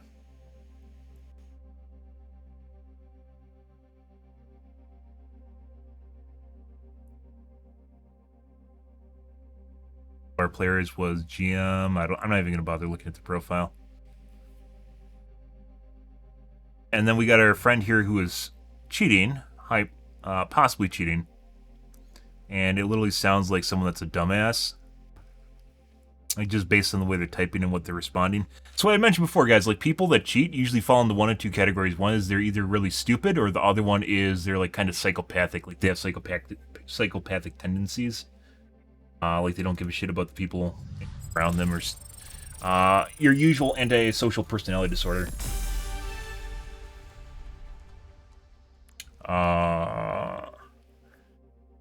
Stuck egos too. I guess I don't even a stuck ego would fall into psychopathic tendencies. Anyways, this guy. It's a new account. Let's find out. Definitely played with the guy called this. I don't know if it's the same person. Endorsement. Tell though if it's a brand new account. Like, it doesn't even matter. Like, even if I look at their account, guys. So the way this works is even if you look at their account, you can buy new accounts, you can buy fresh accounts, you can buy accounts with history, you can buy accounts with GM history. When you buy a brand new account, let's say you get banned. That's like a verified account that's fresh is $3 and GM is $20 to $40. You can buy accounts with history on them and they'll look legit because they're generally, it's not like they're leveled up or anything. They're generally hacked accounts. You're buying someone's stolen account.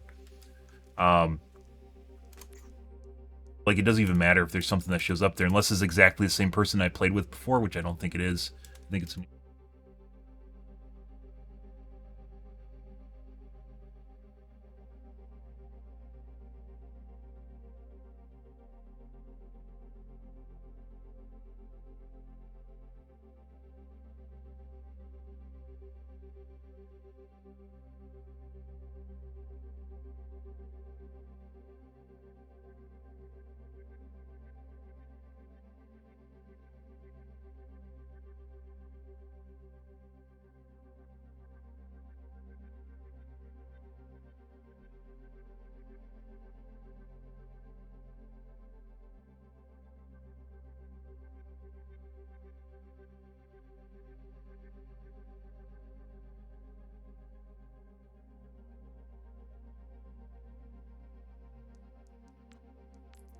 Pretty big difference between that guy at the beginning. I think it was Tracer, right?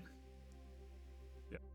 Tracer for about half the match. It didn't even feel like he was cheating on McCree right away. Pretty sure he started cheating maybe half the way through the match. So about 5 minutes into the match, whereas he played him for 6 minutes. He played him for a little bit before actually toggling on. In there too. Okay, we actually did pretty good. After changing that option, guys, we're doing much better, whether or not it's placebo or not. It actually feels pretty good. There are certain cases where it definitely feels like I'm shooting through people, or my missiles aren't appearing where I am shooting. That's a pretty good match. So I think all of our matches after we adjusted that setting have turned out pretty good, which is full screen optimizations. There's a combination. It's not just one setting. It's like you have to do a couple different settings in combination in order to make things turn out, well, for me, turn out the way that I want them to, what feel. Literally tell where I changed that setting and back far enough and then it turns into shipbird, like barely hitting like 40%. Oh, we got 40. It's like you can feel like the variance, or not the variance, like the high and the low of my accuracy is like different compared to where it was compared to where it is now. Even if there are cases where my low is actually lower than the high, there are cases where it's just like this was 37, for instance, 37%. We had a couple cheat lobbies in here too, so that fucks up accuracy, but in general, single digit direct hit accuracy is not where we want to be. It feels better too. And this oftentimes depends on how suppressed you are. Accuracy is going to depend on how suppressed you are, so you have to look at like an average and kind of the feel of the games. But alrighty, guys, I'm out here for this evening, guys. Tomorrow will be more Overwatch 2. We will continue with... we're going to continue with our tweaking and see where things go. I have high confidence. A couple things I haven't done is I haven't tweaked my processor at all. I'm going to be messing around. I'm going to turn C-states back on because I actually don't like having them off because it wastes power, but it might also be fucking up some sort of thing with the thread scheduler. I'm not sure. I mean, there's a couple things I want to tweak out here. It looks like HPIT is broken on my motherboard or just doesn't exist. We are looking at the earlier tonight. I think it was full screen optimization that was causing the issue. But I'd like to be able to revert that to what it was in Windows 10. I think my motherboard just does not support it, or it's off. It probably supports it, it's just off by default. Motherboard manufacturers, that's why I'm 0.5 instead of like 0.49997 or something.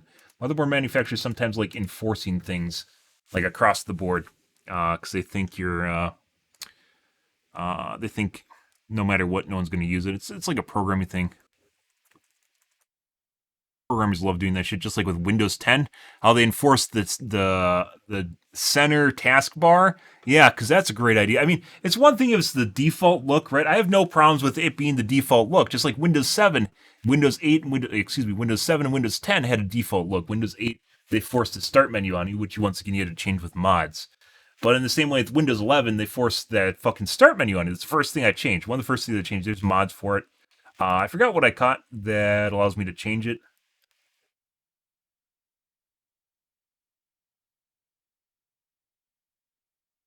Explorer Patcher is what I'm using. There's a couple different ones. There's also Start 11 and then also Start is Back. And both seem like adequate options. This one's free, though. So if you're using Windows 11 you don't like the start bar, it's a good place to look. And there's a bunch of different options in here. It is open source, which means, or not just open source, it is basically community-driven and open source, which generally means it's going to depend on who has free time if something breaks. Whereas a piece of software is someone is paid to make it, and as such, they'll fix stuff when it breaks. That's why one of the reasons I don't like open source development is because oftentimes it's just who has time on their weekend to try and fix something, and then it ends as when their weekend ends and how much they actually feel like doing something. And that's not really where you want to be with a product that you actually depend on for your day-to-day life. Even though it's cool and everything, not really where you want to be. But, alrighty guys, I'm out here for this evening, guys. If you are new to the stream, you enjoyed the bullshit, you enjoyed the fun, you enjoyed the cheating, make sure to follow on the top right-hand corner. I usually stream every night from evening to late night. GMT by 6, so 8 to 9 p.m. Central Standard Time to 1 to 2 a.m., give or take, depends what's going on in my life, what's happening, etc.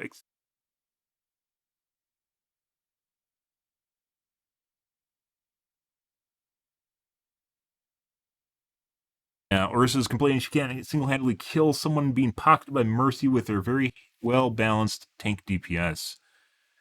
Yeah, I don't know.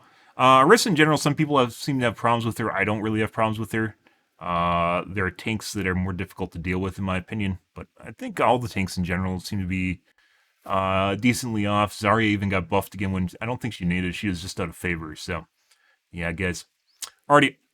I'm out here for this evening, guys. Thanks for watching my stream as always, and I hope you guys have a wonderfully fantastic Sunday night and Monday morning. Have a good day, guys. Bye-bye. Bye-bye.